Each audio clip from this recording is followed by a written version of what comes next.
간구지는 출근 준비를 하면서 창밖으로 내리는 봄비를 바라보았다. 서울의 강남 지역에 위치한 그의 펜트하우스 전망은 한강과 도시 정형을 한눈에 담을 수 있었다. 하지만 그의 눈에는 그 아름다운 풍경보다 비에 젖어가는 창문이 더 눈에 들어왔다. 5해 전 그의 아내 윤서연이 세상을 떠난 날도 이렇게 비가 내렸다. 아버지, 우산 가져가세요.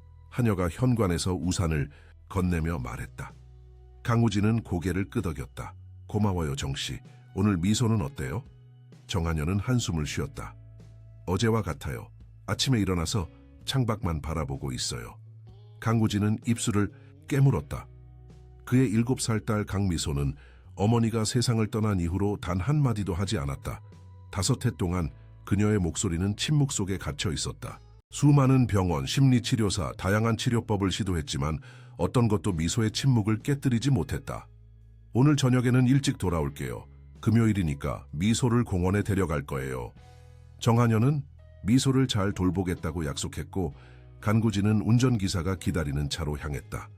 SK글로벌 본사 건물에 도착한 간구진은 평소와 같이 바쁜 하루를 보냈다.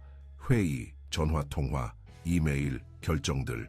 그의 회사는 글로벌 IT 솔루션 분야에서 선두를 달리고 있었고 그는 완벽한 CEO였다.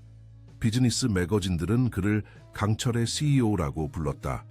냉철하고 날카롭고 결단력 있는 기업가. 하지만 아무도 그가 집으로 돌아갈 때 얼마나 무너지는지 몰랐다. 아무도 그가 딸의 침묵 앞에서 얼마나 무력한지 알지 못했다. 회장님, 강도현 부회장님이 찾아오셨습니다. 비서가 말했다. 강우진은 고개를 들었다. 들어오시라고 해. 강도현은 간구진의 오랜 친구이자 사업 파트너였다. 대학 시절부터 함께 해온 그들은 SK글로벌을 함께 설립했다. 도현은 항상 미소와 웃음을 잃지 않는 사람이었고 우진의 가장 신뢰하는 조언자였다. 오늘 저녁에 시간 있어? 새로운 프로젝트에 대해 이야기하고 싶은데 도현이 물었다. 우진은 고개를 저었다. 미안해. 오늘은 미소를 공원에 데려갈 거야. 도현의 표정이 조금 어두워졌다. 아직도 말을 안 해? 아는 변화가 없어. 우진이 한숨을 쉬었다. 괜찮아질 거야. 시간이 필요할 뿐이야. 도현이 위로했지만 그의 목소리에는 어딘가 어색함이 묻어 있었다. 우진은 도현의 말에 고개를 끄덕였지만 내심 희망이 점점 사라지고 있음을 느꼈다. 5해가 지났다. 얼마나 더 많은 시간이 필요할까? 오후 5시 간구진은 예정보다 일찍 사무실을 떠났다. 금요일마다 그는 미소를 삼성동 근처의 공원에 데려갔다. 이것이 그들의 유일한 루틴이었다. 미소는 말을 하지 않았지만 공원에서 다른 아이들이 놀고 있는 모습을 바라보는 것을 좋아했다. 우진은 그녀가 언젠가 그 아이들과 어울려 놀게 될 날을 기다렸다. 하지만 그날은 오지 않았다. 집에 도착하자 미소는 이미 준비를 마치고 기다리고 있었다. 그녀의 작은 손에는 항상 가지고 다니는 인형이 들려 있었다. 어머니가 마지막으로 선물한 토끼 인형이었다. 가자, 미소야. 우진이 딸의 작은 손을 잡으며 말했다. 미소는 대답하지 않았지만 고개를 끄덕였다. 공원은 금요일 오후에 활기로 가득 차 있었다. 아이들은 미끄럼틀을 타고 그네를 타고 웃고 떠들었다. 미소는 평소처럼 벤치에 앉아 아이들을 바라보았다. 우진은 그녀 옆에 앉아 서류를 확인했다. 이것이 그들의 일상이었다. 말없는 관찰과 함께하는 침묵. 그때였다. 언니, 그거 토끼야. 작고 맑은 목소리가 들렸다. 우진은 고개를 들었다. 한 어린 소녀가 미소 앞에 서 있었다. 더러운 옷을 입고 헝클어진 머리를 한 소녀였다. 분명 노숙자 아이였다. 우진은 소녀를 물리치려 했지만 미소의 반응에 멈춰 섰다. 미소가 소녀를 바라보고 있었다. 그냥 바라보는 것이 아니라 정말로 보고 있었다. 5해 만에 처음으로 미소의 눈에 감정이 깃들어 있었다. 내 이름은 혜린이야. 내 토끼는 이름이 뭐야? 소녀가 다시 물었다. 우진은 숨을 죽였다. 미소가 대답할 리 없었다. 하지만 기적이 일어났다. 미소의 입술이 움직였다. 작고 희미하게. 하지만 분명히 말소리가 나왔다. 딸, 토끼. 우진은 그 자리에서 얼어붙었다. 5해 만에 처음으로 그의 딸이 말을 했다. 미소의 목소리는 오랜 침묵으로 쉬어 있었지만 분명히 그녀의 목소리였다. 혜리는 미소를 향해 환하게 웃었다. 달토끼 예쁜 이름이다. 내가 만져봐도 돼. 미소는 천천히 인형을 내밀었다. 우진은 믿을 수 없는 광경을 바라보며 눈물을 참았다. 5해 동안 수많은 의사와 심리학자들이 시도했던 것을 이 더러운 거리의 소녀가 단 몇 분 만에 해냈다. 너희 둘이 놀고 있니? 거친 여성의 목소리가 들렸다. 중년 여성이 그들을 향해 걸어왔다. 그녀의 옷도 낡고 더러웠다. 혜리나 가자. 방해하면 안 돼. 하지만 엄마 새 친구를 사귀었어요. 혜린이 항변했다. 여자는 우진을 의심스럽게 바라보았다. 죄송합니다. 우리 애가 귀찮게 했네요. 우진은 급히 자리에서 일어났다. 아니요, 전혀요. 오히려 제가 감사드려야 할 것 같습니다. 여자는 혼란스러운 표정을 지었다. 네? 우리 딸이 5해 만에 처음으로 말을 했습니다. 당신의 딸 덕분에요. 여자는 깜짝 놀란 표정을 지었다가 빠르게 무표정으로 돌아왔다. 그래요? 그거 다행이네요. 하지만 우리는 이만 가봐야 해요. 혜리나 가자. 잠시만요. 우진이 급히 말했다. 혹시 내일도 여기 오실 수 있을까요? 우리 미소가 혜린이와 더 놀았으면 하는데요. 여자는 잠시 망설였다. 글쎄요. 살해하겠습니다. 우진이 지갑을 꺼내자 여자의 눈이 반짝였다. 내일 같은 시간에 여기서 만나요. 여자가 말했다. 혜린은 미소에게 손을 흔들었다. 내일 또 봐, 미소야. 그리고 그들은 떠났다. 우진은 미소를 바라보았다. 미소의 눈에는 오랜만에 생기가 돌고 있었다. 미소야, 집에 가자. 우진이 말했다. 미소는 고개를 끄덕였고 작은 목소리로 말했다. 네, 아빠. 우진의 눈에서 눈물이 흘러내렸다. 기적이 일어난 것이다. 집으로 돌아오는 길, 우진은 머릿속이 복잡했다. 그 소녀는 누구였을까? 어떻게 미소의 침묵을 깨뜨릴 수 있었을까? 그리고 그 여자는 그들이 사는 곳은 어디일까? 집에 도착하자 정한여는 미소가 말을 한다는 소식에 놀라 눈물을 흘렸다.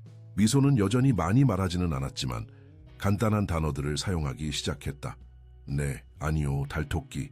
작은 단어들이었지만 우진에게는 세상에서 가장 아름다운 음악이었다.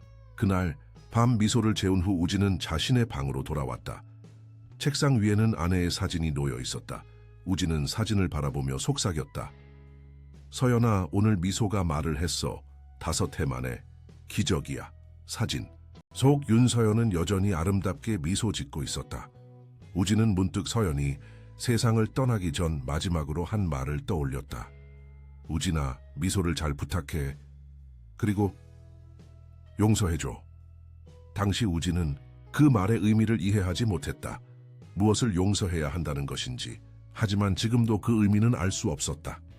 우진은 창밖을 바라보았다. 비는 그쳤고 달이 구름 사이로 보이기 시작했다. 내일 그는 다시 혜린과 그 여자를 만날 것이다. 미소의 침묵을 깨뜨린 그 기적 같은 소녀를. 그러나 우진은 알지 못했다. 내일의 만남이 그의 인생을 완전히 뒤바꿔 놓을 것이라는 사실을. 혜린이라는 소녀가 그의 과거, 현재, 그리고 미래를 연결하는 열쇠가 될 것이라는 사실을. 그리고 그 열쇠가 열어줄 진실이 그의 세계를 뒤흔들 것이라는 사실을. 다음 날 아침, 우진은 평소보다 일찍 일어났다. 오늘은 토요일이었지만 그는 사무실로 향했다. 미소가 말을 시작한 것은 기적이었지만 그 기적의 원인을 찾아야 했다. 혜린이라는 소녀와 그녀의 어머니에 대해 알아보기로 했다. 사무실에서 우진은 회사의 보안 책임자를 불렀다. 김 부장, 부탁이 있어요. 어제 삼성동 중앙공원에서 만난 여자와 소녀에 대해 알아봐 주세요. 이름은 혜린이고 노숙자인 것 같아요. 김 부장은 고개를 끄덕였다. 알겠습니다, 회장님. 오늘 중으로 보고 드리겠습니다. 우진은 창밖을 바라보았다. 서울의 스카이라인이 아침 햇살에 반짝이고 있었다. 그는 다시 공원에서의 기적을 생각했다. 미소의 목소리, 5해 만에 첫말, 그리고 그 말을 이끌어낸 신비로운 소녀 혜린천. 혜린, 넌 누구니? 오후 2시, 우진은 미소와 함께 공원으로 향했다. 미소의 눈에는 전날과는 다른 기대감이 어려 있었다. 그녀는 달토끼 인형을 꼭 안고 있었고 차에서 내리자마자 주변을 둘러보았다. 우진은 딸의 변화에 가슴이 뛰었다. 단 하루 만에 미소는 다른 아이가 된 것 같았다. 그들은 전날과 같은 벤치에 앉았다. 우진은 시계를 확인했다. 혜린과 그녀의 어머니가 올 시간이었다. 하지만 30분이 지나도 그들은 나타나지 않았다.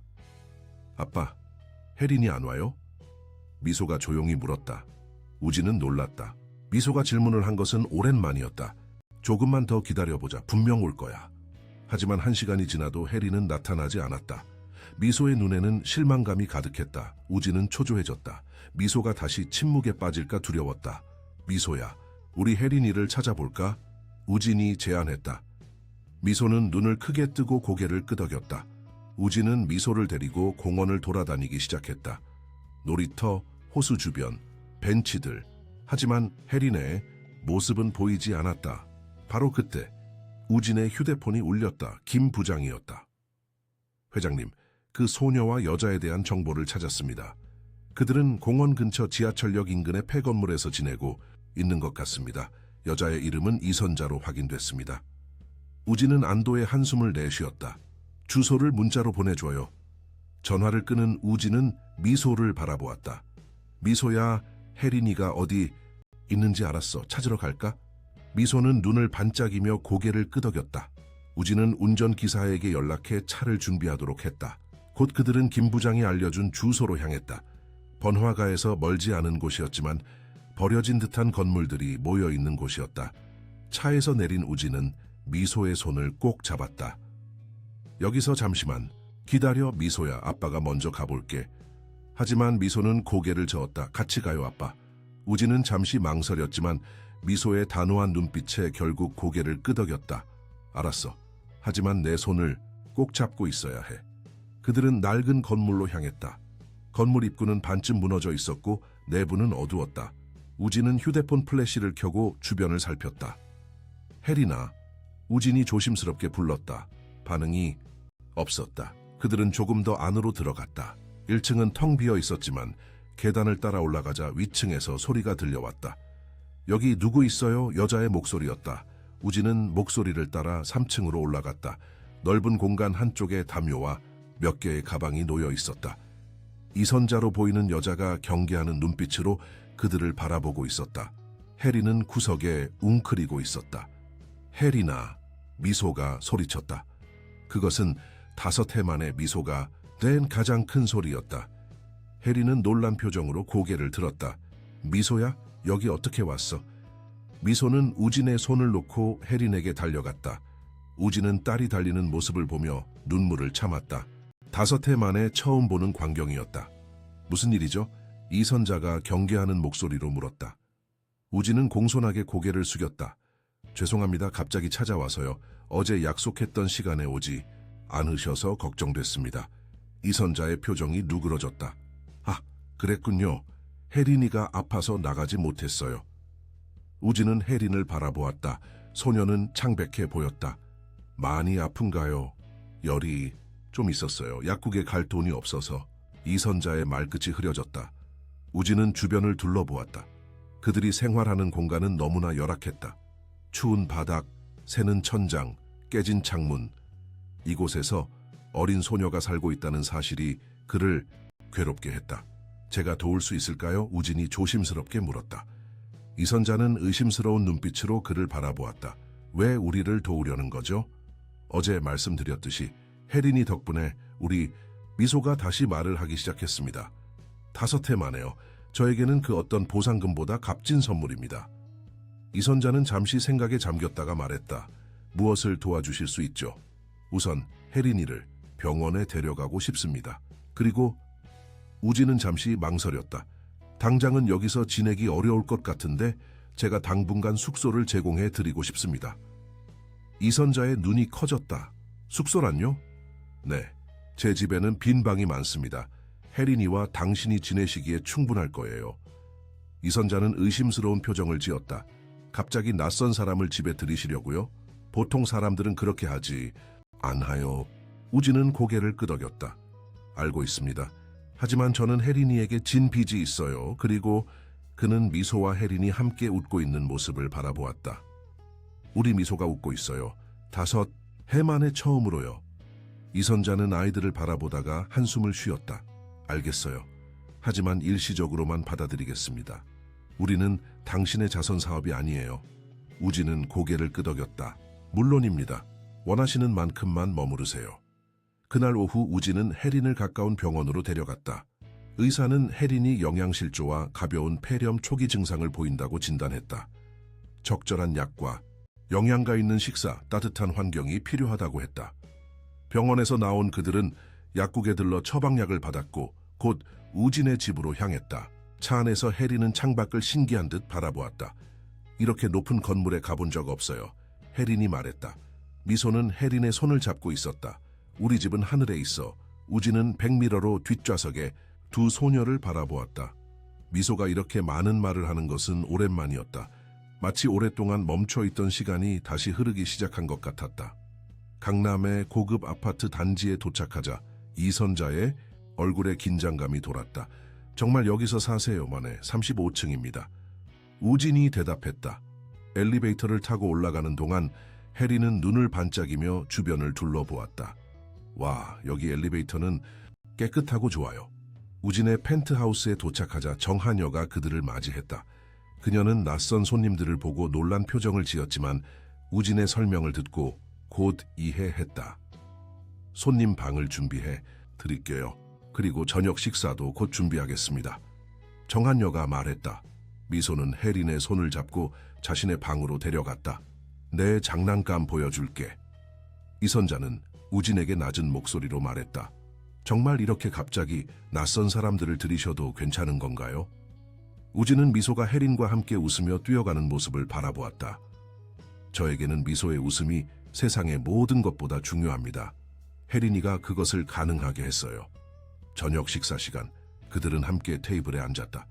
혜린은 테이블 위에 가득한 음식들을 보고 눈을 크게 떴다. 이게 다 우리가 먹을 거예요? 혜린이 놀라서 물었다. 우진은 미소를 향해 미소 지었다. 그럼 맛있게 먹자. 혜린은 음식을 조금씩 맛보다가 이내 행복한 표정으로 먹기 시작했다. 미소는 혜린을 위해 음식을 골라주며 즐거워했다. 우진은 오랜만에 식탁에서 웃음소리가 들리는 것에 감사함을 느꼈다. 식사를 마친 후 정한여는 혜린과 이선자를 그들의 방으로 안내했다. 혜린의 방은 미소의 방 옆이었고 이선자의 방은 복도 건너편이었다. 내일 아침에 필요한 옷과 물건들을 사러 가겠습니다. 우진이 말했다. 이선자는 고개를 끄덕였지만 그녀의 눈에는 여전히 의심이 남아 있었다. 정말 감사합니다만 왜 이렇게까지 하시는 거죠? 우진은 진실을 말했다. 제 딸이 다시 웃고 말하게 해준 사람에게 이 정도는 당연한 일입니다. 하지만 그날 밤 홀로 방에 남은 우진은 또 다른 의문에 사로잡혔다. 이선자라는 여자. 그녀는 어딘가 익숙한 느낌이었다.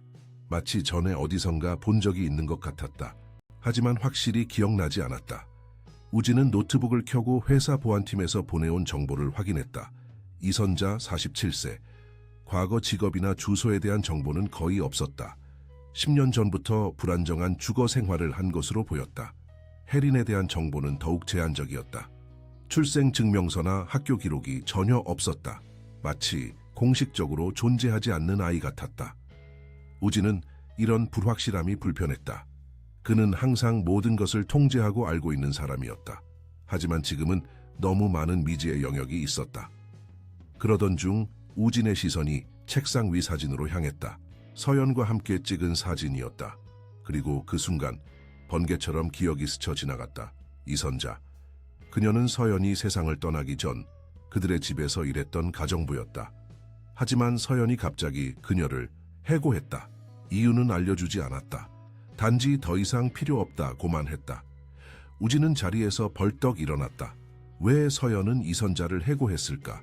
그리고 이선자는 왜 자신이 누구인지 말하지 않았을까? 그녀는 분명 우진을 알아봤을 텐데. 의문이 꼬리에 꼬리를 물었다. 하지만 지금은 늦은 시간이었다. 내일 그는 이선자와 대화를 나눠봐야겠다고 생각했다. 한편 자신의 방에서 이선자는 창밖의 서울 야경을 바라보며 생각에 잠겼다. 그녀의 손에는 오래된 사진 한 장이 들려 있었다. 사진 속에는 젊은 여자와 갓난아기가 있었다. 사진 뒷면에는 흐릿한 글씨로 이렇게 적혀 있었다. 혜린아, 언젠가 진실이 밝혀지길. 엄마가 이선자는 한숨을 쉬며 사진을 가방 깊숙이 다시 넣었다. 이제 시작이구나. 다음 날 아침 우진은 평소보다 일찍 일어났다. 그는 조용히 부엌으로 향했지만 이미 이선자가 그곳에 있었다. 그녀는 창밖을 바라보고 있었다. 안녕하세요. 우진이 말했다. 이선자는 놀라 돌아보았다. 아, 회장님 일찍 일어나셨네요. 네, 오늘은 할 일이 많아서요.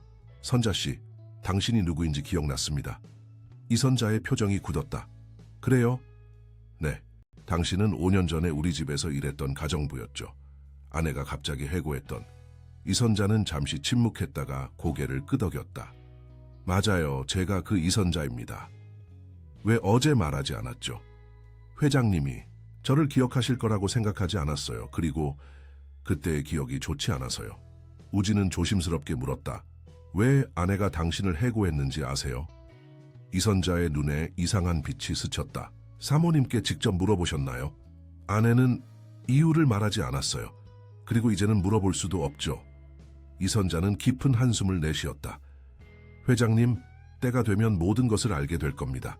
지금은 그냥 혜린이와 미소가 행복하게 지내도록 해주세요. 우진은 더 묻고 싶었지만 이선자의 단호한 표정에 말을 멈췄다. 대신 다른 질문을 했다. 혜린이는 당신의 친딸인가요?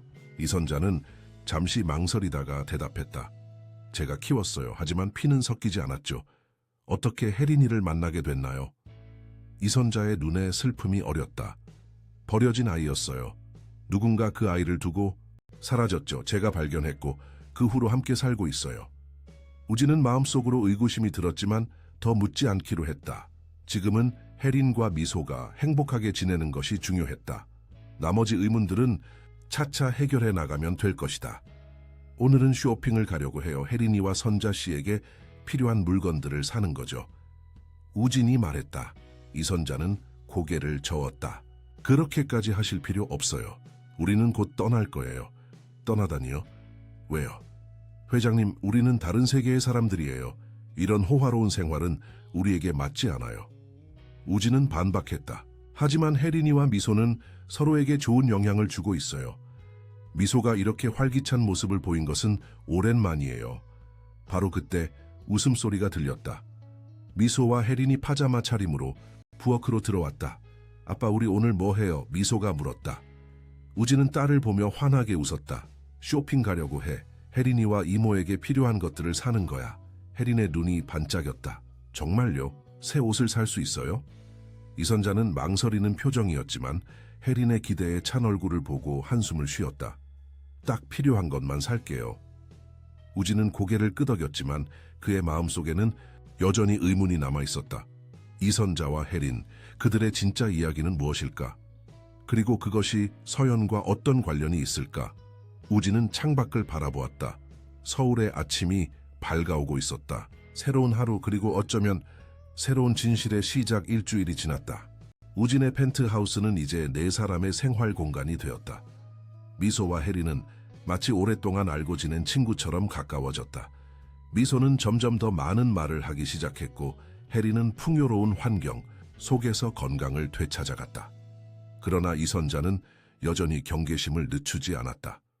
그녀는 가능한 한 우진과의 대화를 피했고 자신과 혜린이 언제든 떠날 수 있다는 태도를 유지했다. 우진은 이해할 수 없었다. 그는 그들에게 최상의 환경을 제공했고 어떤 조건도 달지 않았다. 그럼에도 이선자는 마치 무언가를 두려워하는 것처럼 보였다. 월요일 아침 우진은 사무실로 향했다. 그는 지난주에 회사 일을 많이 미뤄두었고 이제 그것들을 처리해야 했다. 하지만 그의 마음은 여전히 집에 있었다. 혜린과 이선자의 비밀, 그리고 그들과 서연의 관계에 대한 의문이 그를 괴롭혔다. 사무실에 도착하자마자 강도현이 그를 찾아왔다. 한 주 동안 어디 있었어? 전화도 안 받고. 도현이 물었다. 우진은 미소가 다시 말을 하기 시작했다는 소식을 전했다. 도현의 눈이 커졌다. 정말? 어떻게? 우진은 혜린과 이선재에 대한 이야기를 간략하게 들려주었다. 도현은 놀란 표정을 지었다가 이내 표정을 가다듬었다. 그래서 그들을 네 집에 들였다고? 그들에 대해 아는 게 뭐가 있어? 우진은 어깨를 으쓱했다. 아직 많이 알지 못해. 하지만 미소가 행복해 보여. 그게 중요해. 도현은 고개를 끄덕였지만 그의 눈에는 걱정이 어려 있었다. 조심해, 우진아. 요즘 세상에 선의만으로 사람을 믿기는 어려워. 우진은 친구의 충고에 고개를 끄덕였지만 마음속으로는 이미 결정을 내렸다. 그는 혜린과 이선자가 계속 그의 집에 머물기를 원했다. 적어도 미소가 완전히 회복될 때까지는. 그날 오후 우진은 일찍 퇴근했다. 집에 도착하자 웃음소리가 들렸다. 미소와 혜린이 거실에서 놀고 있었다. 정한여는 그들을 바라보며 미소 짓고 있었다. 아빠, 미소가 달려와 우진을 안았다. 우진은 딸을 꼭 안아주었다. 이런 환영은 오랜만이었다. 오늘 어땠어, 미소야? 우진이 물었다. 혜린이랑 학교 놀이했어요. 혜린이가 선생님이었어요. 미소가 신나게 대답했다. 우진은 혜린을 바라보았다. 소녀는 수줍게 미소를 지었다. 일주일 만에 혜린은 많이 달라져 있었다. 깨끗한 옷, 건강해진 피부, 빛나는 눈. 그녀는 이제 길거리에 노숙자 소녀가 아니었다. 혜린이는 학교에 다녀본 적 있니? 우진이 물었다. 혜린은 고개를 저었다. 아니요. 하지만 선자 이모가 책 읽는 법을 가르쳐 줬어요. 우진은 놀랐다. 열악한 환경 속에서도 이선자는 혜린에게 교육을 시키려 했던 것이다. 그래? 책 읽는 걸 좋아하니? 혜린은 눈을 반짝이며 고개를 끄덕였다. 네, 이모가 쓰레기통에서 찾아온 책들이 있었어요. 많이 찢어졌지만 읽을 수 있었어요. 우진의 가슴이 아팠다. 쓰레기통에서 찾은 책으로 공부하는 아이. 그는 혜린에게 더 나은 것을 줄 수 있었다. 혜린아, 네가 원한다면 학교에 보내줄 수 있어. 미소와 같은 학교에 혜린의 눈이 커졌다. 정말요? 저도 학교에 갈 수 있어요? 재훈아, 물론이지. 내일 학교에 연락해 볼게. 혜린은 기쁨에 차서 뛰어올랐다. 그런데 그때 이선자가 부엌에서 나왔다. 학교라고요? 그녀의 목소리는 날카로웠다. 그건 불가능해요. 우진은 놀랐다. 왜죠? 모든 아이들은 교육을 받을 권리가 있어요. 이선자는 혜린에게 다가가 그녀의 어깨를 잡았다. 혜린이는 공식적인 서류가 없어요. 출생증명서, 주민등록번호, 아무것도요. 학교에서 받아주지 않을 거예요. 우진은 이해할 수 없었다. 어떻게 아이가 서류가 없을 수 있죠? 출생신고는 하지 않았나요? 이선자의 표정이 어두워졌다. 회장님, 혜린이의 상황은 복잡해요. 우진은 아이들을 바라보았다. 그들은 어른들의 대화에 혼란스러워 보였다. 미소야, 혜린아, 너희들 미소 방에 가서 놀아. 저녁 먹기 전까지. 아이들이 방으로 간 후 우진은 이선자에게 진지하게 물었다. 정확히 혜린이가 어떤 상황인지 말해주세요. 이선자는 한숨을 쉬었다. 혜린이는 버려진 아이였어요. 제가 그 아이를 발견했을 때 어떤 신원 확인 서류도 없었어요. 그냥 작은 담요에 쌓여 있었죠. 그래서 경찰에 신고하지 않았어요? 아니면 입양 절차를 밟거나. 이선자의 눈에 두려움이 스쳤다. 할 수 없었어요. 이유가 있었죠. 무슨 이유요? 이선자는 창밖을 바라보았다. 때가 되면 알게 될 거예요, 회장님. 지금은 혜린이를 지키는 것이 중요해요. 우진은 답답함을 느꼈지만 더 이상 묻지 않기로 했다. 대신 다른 접근법을 취했다. 내가 도울 수 있어요. 내 변호사들이 혜린이의 법적 신분을 확립하는데 도움을 줄 수 있어요. 그러면 그녀는 학교에 갈 수 있고 의료 혜택도 받을 수 있어요. 이선자는 잠시 생각에 잠겼다. 왜 그렇게까지 하려고 하세요? 우리는 당신에게 아무것도 아니에요. 우진은 진심으로 대답했다. 혜린이는 미소에게 목소리를 돌려주었어요. 그건 제게 세상 그 무엇보다 소중한 선물이에요. 그리고 그는 잠시 망설였다. 혜린이도 더 나은 삶을 살 자격이 있어요. 이선자의 눈에 눈물이 고였다. 알겠어요. 하지만 한 가지 조건이 있어요. 혜린이의 과거에 대해 더 이상 묻지 말아주세요. 적어도 지금은요. 우진은 고개를 끄덕였다. 약속합니다. 그날 저녁 네 사람은 함께 식사를 했다. 분위기는 이전보다 편안했다. 혜린은 학교에 갈 수 있다는 생각에 신이 나 있었고 미소는 친구가 자신의 학교에 올 수 있다는 사실에 기뻐했다. 우진은 두 소녀가 행복해하는 모습을 보며 만족감을 느꼈다.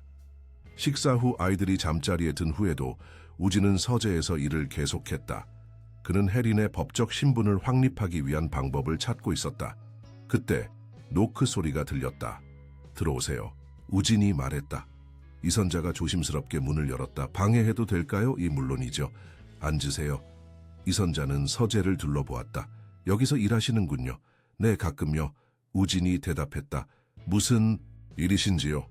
이선자는 깊은 숨을 들이쉬었다. 혜린이에 관해 이야기하고 싶어요. 회장님이 그 아이를 도와주시려는 의도에 감사드립니다. 하지만요? 혜린이의 과거에는 위험한 것들이 있어요. 그 아이의 신원이 공개되면 위험에 처할 수 있어요. 우진은 의아해했다. 무슨 위험이요? 누가 어린 소녀를 해치려 하겠어요? 이선자의 눈에 공포가 스쳤다. 강력한 사람들이요. 그들은 혜린이가 세상에 알려지길 원하지 않아요. 우진은 더욱 혼란스러워졌다. 누구요? 왜요? 톤토. 이선자는 고개를 저었다. 더 말할 수 없어요. 하지만 약속해 주세요. 혜린이의 신원을 확립하는 과정을 비밀리에 진행해 주세요. 아무도 알아선 안 돼요. 우진은 이선자의 진지한 표정을 보고 고개를 끄덕였다. 알겠어요. 최대한 조용히 진행하겠습니다. 이선자는 안도의 한숨을 내쉬었다. 감사합니다. 그녀는 일어서려다 멈췄다. 회장님, 혹시 서연 사모님의 옛 물건들이 아직 있나요? 우진은 놀랐다. 네, 대부분 창고에 보관하고 있어요. 왜 물으시죠?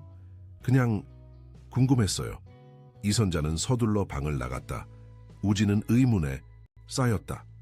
이선자가 서연의 물건에 관심을 갖는 이유는 무엇일까? 그리고 혜린을 위협하는 강력한 사람들은 누구일까? 다음 날 우진은 회사의 법무팀 책임자인 박 변호사를 불렀다. 그는 혜린의 상황을 설명하고 도움을 요청했다. 버려진 아이를 위한 법적 신분 확립이요? 박 변호사가 물었다. 가능은 하지만 복잡한 과정이 필요합니다. DNA 검사, 경찰 보고서, 사회복지사 평가, 그리고 법원 청문회도 있을 겁니다. 우진은 고개를 끄덕였다. 알겠습니다. 하지만 최대한 조용히 진행해 주세요. 언론의 관심을 끌지 않도록요. 물론입니다, 회장님. 하지만 한 가지 궁금한 점이 있습니다. 왜 이 아이에게 특별한 관심을 갖고 계신가요? 우진은 미소와 혜린이 함께 웃는 모습을 떠올렸다. 그 아이는 특별해요. 우리 미소에게 소중한 친구가 되었어요. 박 변호사는 고개를 끄덕였지만 그의 눈에는 의문이 남아 있었다.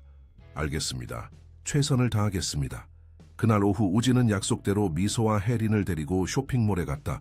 두 소녀는 신나게 옷과 장난감을 구경했다. 우진은 그들이 원하는 것은 무엇이든 사주었다. 혜린은 처음에는 주저했지만 곧 미소의 열정에 휩쓸려 즐거워했다. 아빠, 혜린이도 학교 가방이 필요해요. 미소가 말했다. 우진은 미소를 보며 미소 지었다. 그래, 혜린이도 곧 학교에 다닐 테니까. 그들이 가방 매장을 둘러보고 있을 때 우진은 익숙한 목소리를 들었다. 우진아? 우진은 돌아보았다. 강도현이 그들 쪽으로 걸어오고 있었다. 도현이, 여기서 뭐해? 우진이 물었다. 비즈니스 미팅이 있었어. 너는? 도현은 미소와 혜린을 바라보았다. 이 아이가 네가 말한 소녀구나. 우진은 고개를 끄덕였다. 응, 혜린이야. 혜린아, 이쪽은 아빠 친구 강도현 아저씨야. 혜린은 수줍게 인사했다. 안녕하세요, 아저씨. 도현은 잠시 혜린을 뚫어지게 바라보았다. 그의 표정이 굳어졌다가 빠르게 미소로 바뀌었다. 안녕, 혜린아. 미소랑 친구가 됐다고 들었어. 미소가 대답했다. 혜린이는 제 가장 친한 친구예요. 이제 우리 집에 살아요. 도현의 눈썹이 올라갔다. 그래? 우진아, 잠깐 이야기 좀 할 수 있을까? 우진은 아이들에게 말했다. 너희들 저기 장난감 매장 구경하고 있어. 아빠는 도현 아저씨랑 잠깐 이야기할게. 아이들이 떠난 후 도현의 표정이 심각해졌다.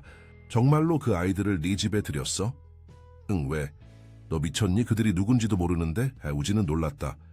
도현아, 미소가 말을 하기 시작했어. 5해 만에. 그건 혜린이 덕분이야. 도현은 한숨을 쉬었다. 그래, 그건 좋은 일이지. 하지만 그렇다고 낯선 사람들을 집에 들이는 건 낯선 사람들이 아니야. 이선자는 전에 우리 집에서 일했어. 도현의 표정이 변했다. 뭐?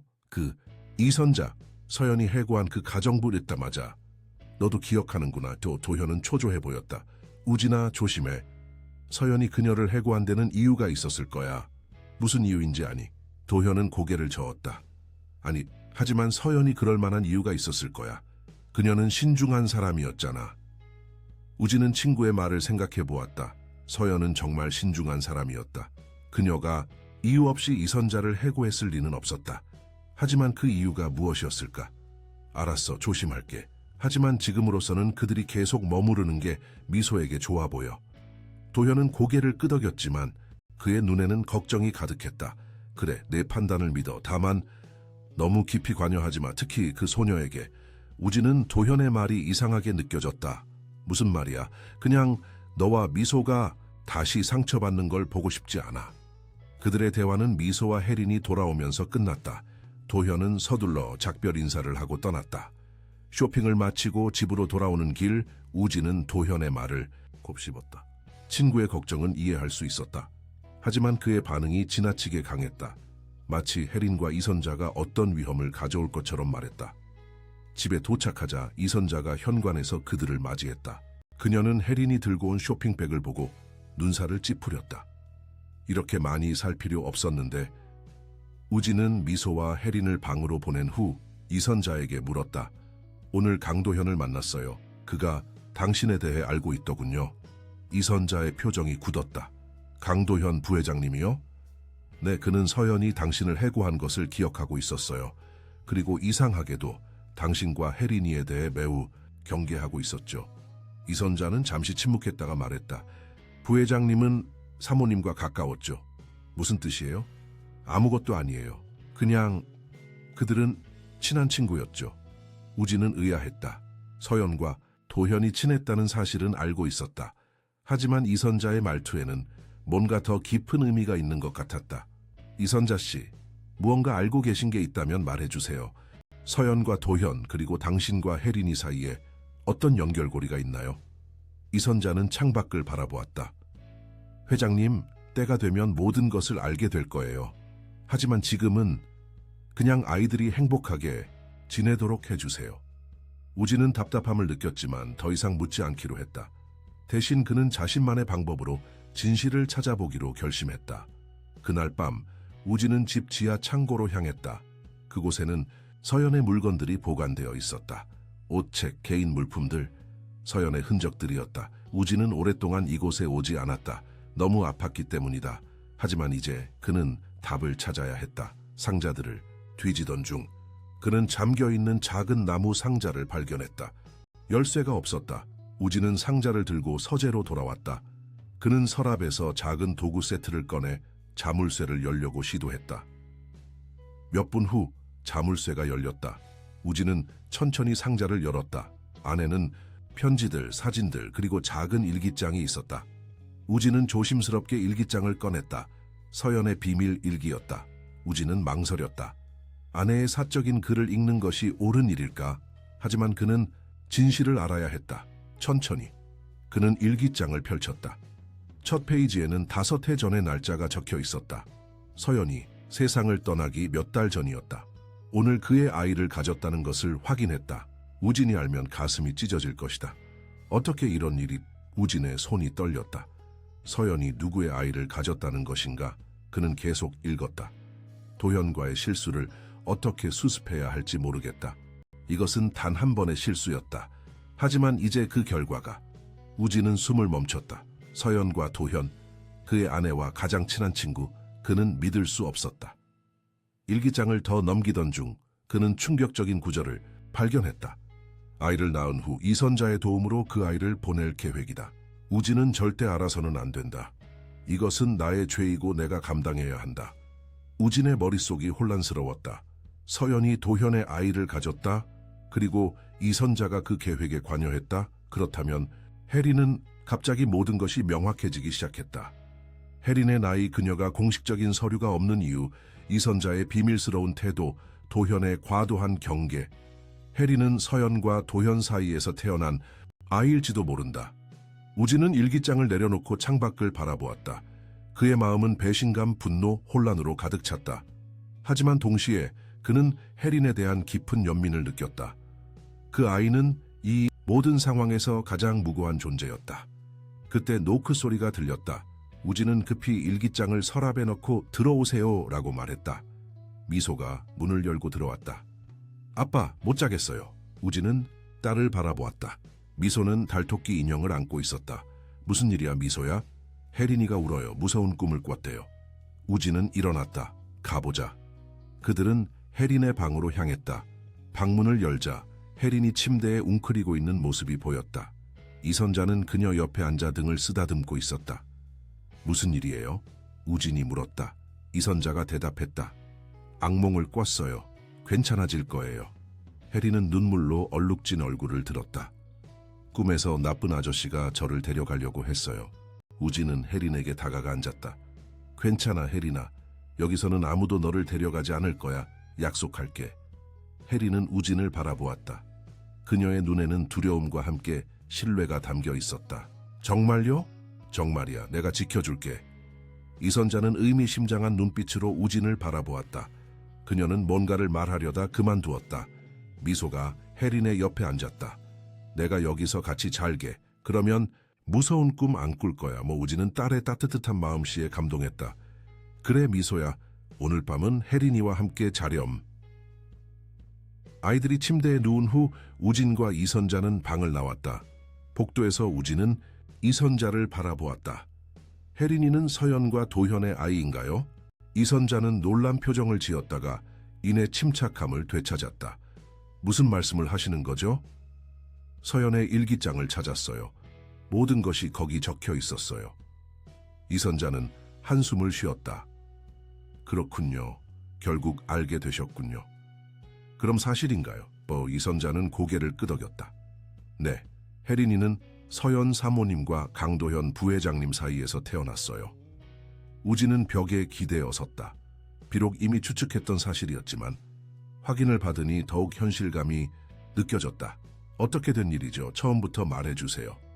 이선자는 우진과 함께 부엌으로 향했다. 아이들이 그들의 대화를 듣지 않도록 하기 위해서였다. 그들은 테이블에 마주 앉았다.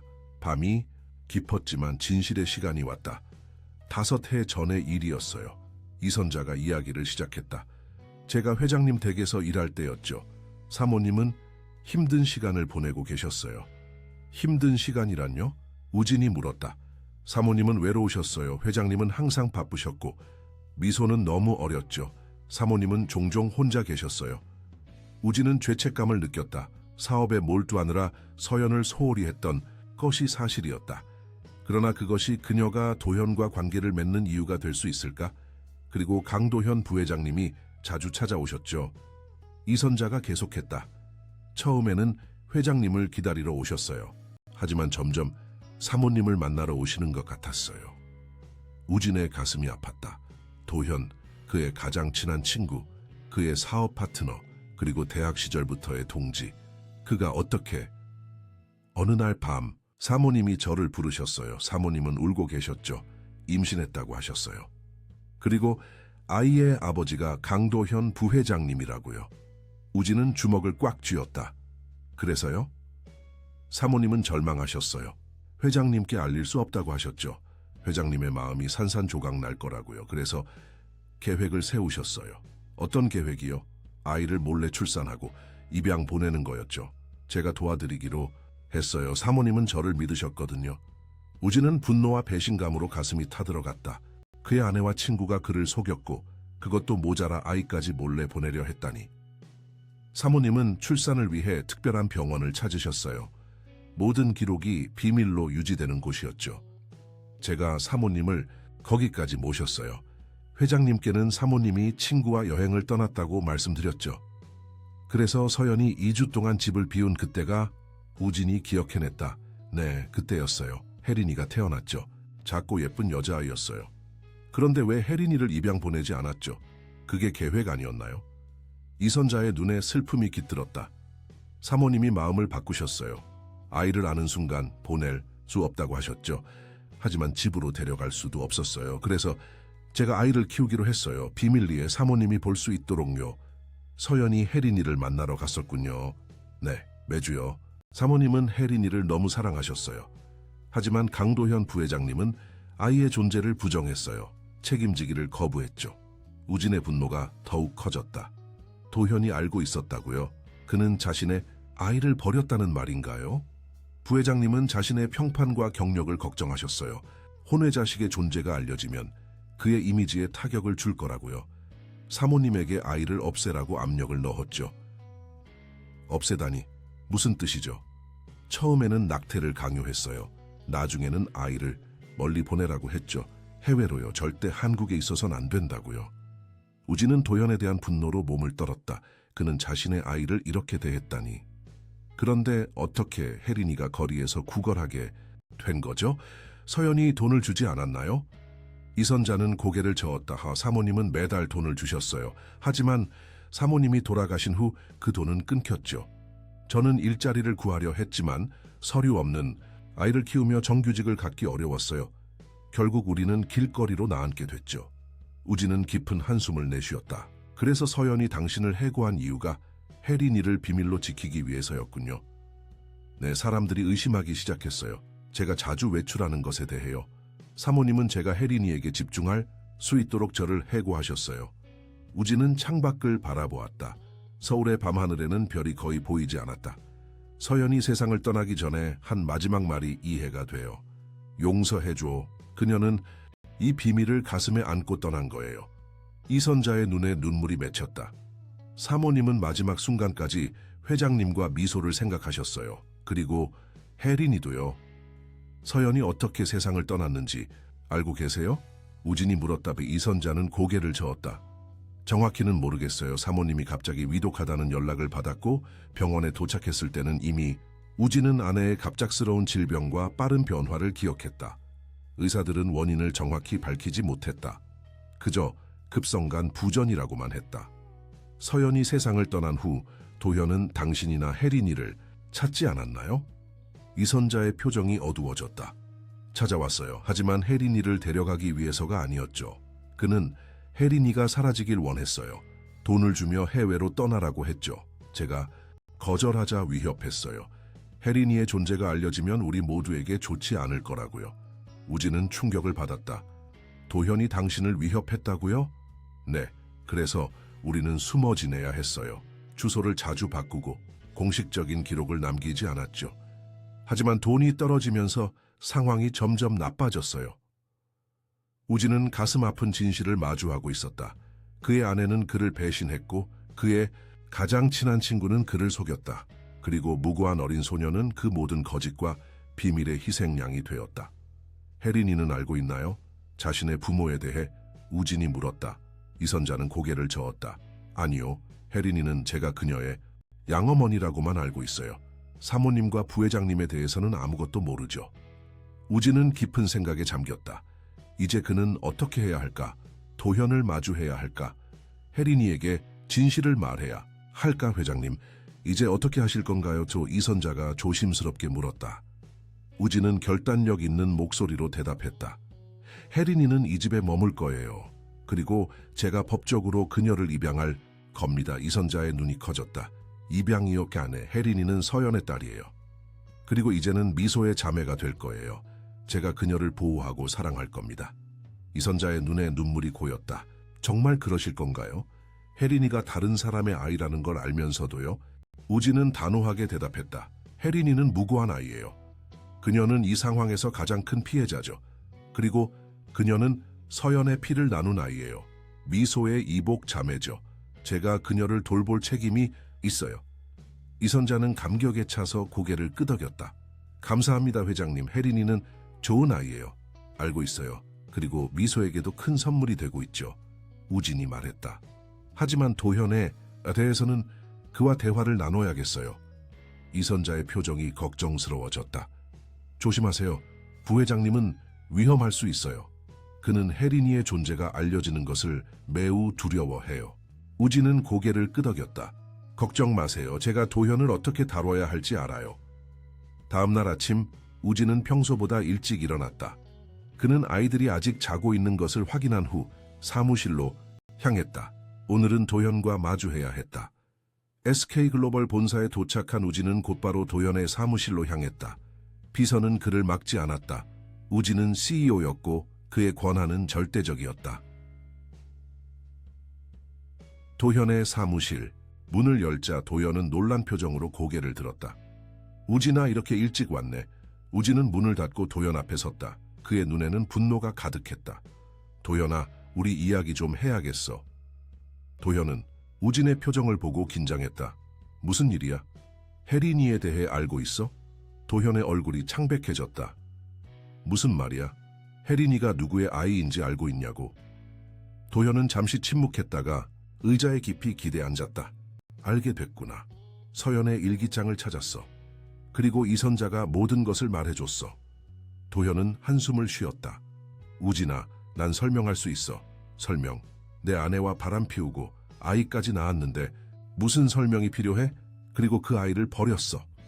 도현은 자리에서 일어났다. 그건 실수였어. 단 한 번의 실수. 서연과 나는 그건 그냥 일어난 일이야. 계획된 것이 아니었어. 그래서 실수라고 책임을 회피할 수 있다고 생각해? 혜린이는 내 딸이야, 도연아.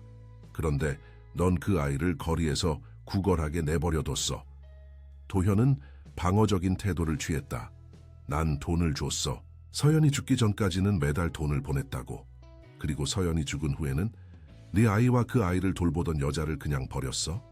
도현은 창밖을 바라보았다. 난 혜린이가 내 인생에 들어오는 것을 원하지 않았어. 내 가족이 있고 내 경력이 있어. 혜린이의 존재는 그 모든 것을 위험에 빠뜨릴 수 있었어. 우진은 도현을 경멸의 눈빛으로 바라보았다. 그래서 네 아이가 굶주리고 병들도록 내버려뒀다는 거야? 난 그들이 그렇게 살고 있는지 몰랐어. 이선자가 해외로 떠났다고 생각했어. 그건 네가 확인하지 않았기 때문이야. 네가 신경 쓰지 않았기 때문이지. 두 사람 사이에 무거운 침묵이 흘렀다. 우진은 분노를 억누르려 노력했다. 도현은 죄책감과 두려움으로 가득 차 보였다.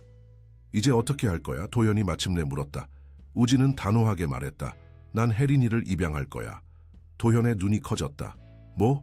왜? 왜라니? 그 아이는 서연의 딸이야. 미소의 자매고.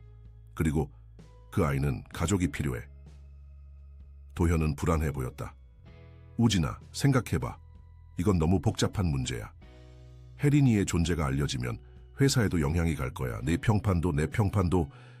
우진은 도현의 말을 자르며 차갑게 대꾸했다. 내 평판이 걱정돼. 이게 다 네가 신경 쓰는 거야? 어린 소녀가 5년 동안 고통받았는데? 도현은 자리에서 일어나 우진에게 다가왔다. 우진아, 제발 이성적으로 생각해봐. 혜린이를 입양하면 모든 것이 공개될 거야. 서연과 내 관계, 혜린이의 출생, 그건 스캔들이 될 거야. 회사에도 타격이 갈 거고. 우진은 냉정하게 대답했다. 난 혜린이의 행복만 생각해. 스캔들 같은 건 상관없어. 도현의 표정이 변했다. 이제 그의 눈에는 결연한 의지가 보였다. 우진아, 난 그럴 수 없어. 내가 혜린이의 아버지라는 사실이 알려지면 안 돼. 내 가족이, 내 아내가 견디지 못할 거야. 그럼 뭘 하려고? 계속 숨기고 그 아이를 무시할 거야? 도현은 잠시 침묵했다가 낮은 목소리로 말했다. 혜린이를 다른 곳으로 보내자. 좋은 입양 가정을 찾아줄게. 해외로. 그곳에서 새 출발을 할 수 있도록. 우진은 충격을 받았다. 니온 정말 네 자신의 아이를 또 버리겠다는 거야? 버리는 게 아니야. 그 아이에게 더 나은 삶을 주는 거지. 우진은 도현을 향해 한 발짝 다가갔다. 혜린이는 이미 더 나은 삶을 찾았어. 내 집에서 미소와 함께.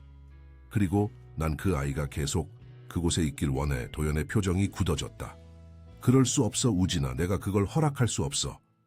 허락? 네가 누구길래 허락을 해? 넌 혜린이의 존재를 5년 동안 부정했어. 이제 와서 아버지 행세를 할 생각이야? 도현은 우진의 눈을 똑바로 바라보았다. 법적으로 난 혜린이의 생물학적 아버지야. 내가 원한다면 그 아이에 대한 권리를 주장할 수 있어. 우진은 비웃었다. 정말? 네가 혜린이의 아버지라고 인정할 거야? 모든 사람들 앞에서? 네 아내와 아이들 앞에서? 도현은 입술을 깨물었다. 그럴 필요는 없어. 비공개로 진행할 수 있어. 그래, 또 숨기고 싶은 거지. 하지만 난 혜린이를 숨기지 않을 거야. 그 아이는 자랑스럽게 우리 가족의 일원이 될 거야. 두 사람 사이에 긴장감이 고조되었다. 오랜 우정이 갈라지는 소리가 들리는 것 같았다. 우진아, 마지막으로 부탁할게. 도현이 말했다. 제발 이 일을 그냥 넘어가자. 혜린이를 입양하지 마. 그 아이에게 돈을 대주는 건 얼마든지 할게. 하지만 공식적으로 내 가족으로 받아들이진 마. 우진은 고개를 저었다. 너무 늦었어, 도현아. 난 이미 박 변호사에게 입양 절차를 시작하라고 지시했어. 도현의 얼굴이 창백해졌다. 뭐라고? 그럴 수 없어. 희미했어. 이제 네가 할 수 있는 일은 두 가지야. 혜린이의 아버지로서 책임을 지고 그 아이를 인정하거나 아니면 계속 숨고 부정하는 거야. 선택은 내 몫이야. 우진은 말을 마치고 돌아섰다. 그는 문을 향해 걸어갔다. 우진아, 도현이 소리쳤다. 이러지 마. 우리 둘 다 잃을 게 너무 많아. 우진은 문 앞에서 멈춰 도현을 바라보았다. 난 이미 많은 것을 잃었어, 도현아. 내 아내, 내 가장 친한 친구에 대한 신뢰. 하지만 이제 새로운 것을 얻으려고 해. 딸이 둘인 완전한 가족을. 그리고 우진은 문을 열고 나갔다. 도현은 혼자 사무실에 남겨졌다. 그의 표정은 분노와 두려움이 뒤섞여 있었다. 이대로 끝나지 않을 거야. 도현이 중얼거렸다. 우진이 자신의 사무실로 돌아왔을 때 그의 휴대폰이 울렸다. 이선자였다. 회장님, 큰일이에요. 학교에서 미소를 데리러 갔는데 낯선 남자가 미소를 데려가려고 했어요. 우진의 심장이 멈추는 것 같았다. 뭐라고요? 미소는 괜찮아요? 네, 괜찮아요. 학교 선생님이 막아주셨어요. 하지만 그 남자는 회장님의 비서라고 주장했대요. 우진은 즉시 알았다. 도연이 보낸 사람이었다. 도연은 미소를 위협함으로써 우진을 압박하려 했던 것이다. 집으로 돌아가세요. 문을 잠그고 아무도 들이지 마세요. 제가 곧 갈게요. 우진은 전화를 끊고 즉시 회사 보안팀을 불렀다. 미소와 혜린이 이선자 씨를 24시간 보호해 주세요. 누구도 그들에게 접근하지 못하게 하세요. 그리고 그는 도현에게 메시지를 보냈다. 내 가족을 위협하면 네가 감당할 수 없는 결과를 마주하게 될 거야. 우진은 서둘러 집으로 향했다. 차 안에서 그는 박 변호사에게 전화했다. 박 변호사님, 입양 절차를 최대한 빨리 진행해 주세요. 그리고 강도현 부회장에 대한 조사도 시작해 주세요. 그의 모든 것을 알아내야 합니다. 회장님, 무슨 일이 있으신 건가요? 박 변호사가 물었다. 설명할 시간이 없어요. 그냥 제가 시키는 대로 해주세요. 이건 제 가족의 안전과 관련된 문제입니다. 우진이 집에 도착했을 때 보안 요원들이 이미 배치되어 있었다. 그는 서둘러 집 안으로 들어갔다. 이선자, 미소, 혜린이 거실에 함께 앉아 있었다. 미소는 울고 있었고 혜린은 그녀를 위로하고 있었다. 아빠, 미소가 우진을 보고 달려왔다. 우진은 딸을 꼭 안아주었다. 괜찮아, 미소야. 아무도 너를 데려가지 못할 거야. 이선자가 다가왔다. 회장님, 무슨 일이 있었던 거죠? 우진은 한숨을 쉬었다. 도현이와 대화를 나눴어요. 그는 혜린이의 존재가 알려지는 것을 원하지 않아요. 그리고 내가 혜린이를 입양하는 것도 막으려고 하고 있죠. 이선자의 얼굴이 창백해졌다. 제가 말했잖아요. 부회장님은 위험할 수 있다고. 우진은 고개를 끄덕였다. 알아요. 하지만 걱정 마세요. 이제 보안 요원들이 24시간 우리를 지킬 거예요. 그리고 입양 절차도 최대한 빨리 진행할 거예요. 그때 혜린이 조용히 물었다. 저 때문에 미소가 위험해졌어요. 우진은 혜린에게 다가가 무릎을 꿇고 그녀의 눈을 바라보았다. 아니야, 혜린아. 이건 네 잘못이 아니야. 어른들의 문제일 뿐이야. 넌 아무 잘못도 없어. 혜린의 눈에 눈물이 고였다. 하지만 제가 여기 없었다면 미소는 안전했을 거예요. 우진은 혜린의 작은 손을 잡았다. 혜린아, 네가 여기 오기 전에 미소는 말을 하지 않았어. 5해 동안 네가 미소에게 목소리를 돌려주었어. 그건 기적이야. 넌 우리 가족에게 빛을 가져왔어. 혜린은 불확실한 표정으로 우진을 바라보았다. 정말요? 정말이야. 그리고 이제 넌 우리 가족의 일원이 될 거야. 내가 널 입양할 거야, 혜린아. 네가 원한다면. 혜린의 눈이 커졌다. 저를 입양하신다고요? 그래, 넌 미소의 자매가 될 거야. 그리고 내 딸이 될 거고. 혜린은 잠시 말을 잃었다가 갑자기 우진에게 달려들어 안겼다. 감사합니다. 감사합니다. 우진은 혜린을 꼭 안아주었다. 그의 눈에도 눈물이 고였다. 이 순간 그는 자신이 옳은 결정을 내렸다는 확신이 들었다. 미소가 다가와 그들의 포옹에 합류했다. 혜린이가 우리 가족이 되는 거예요, 아빠? 그래, 미소야. 혜린이는 이제 네 언니가 될 거야.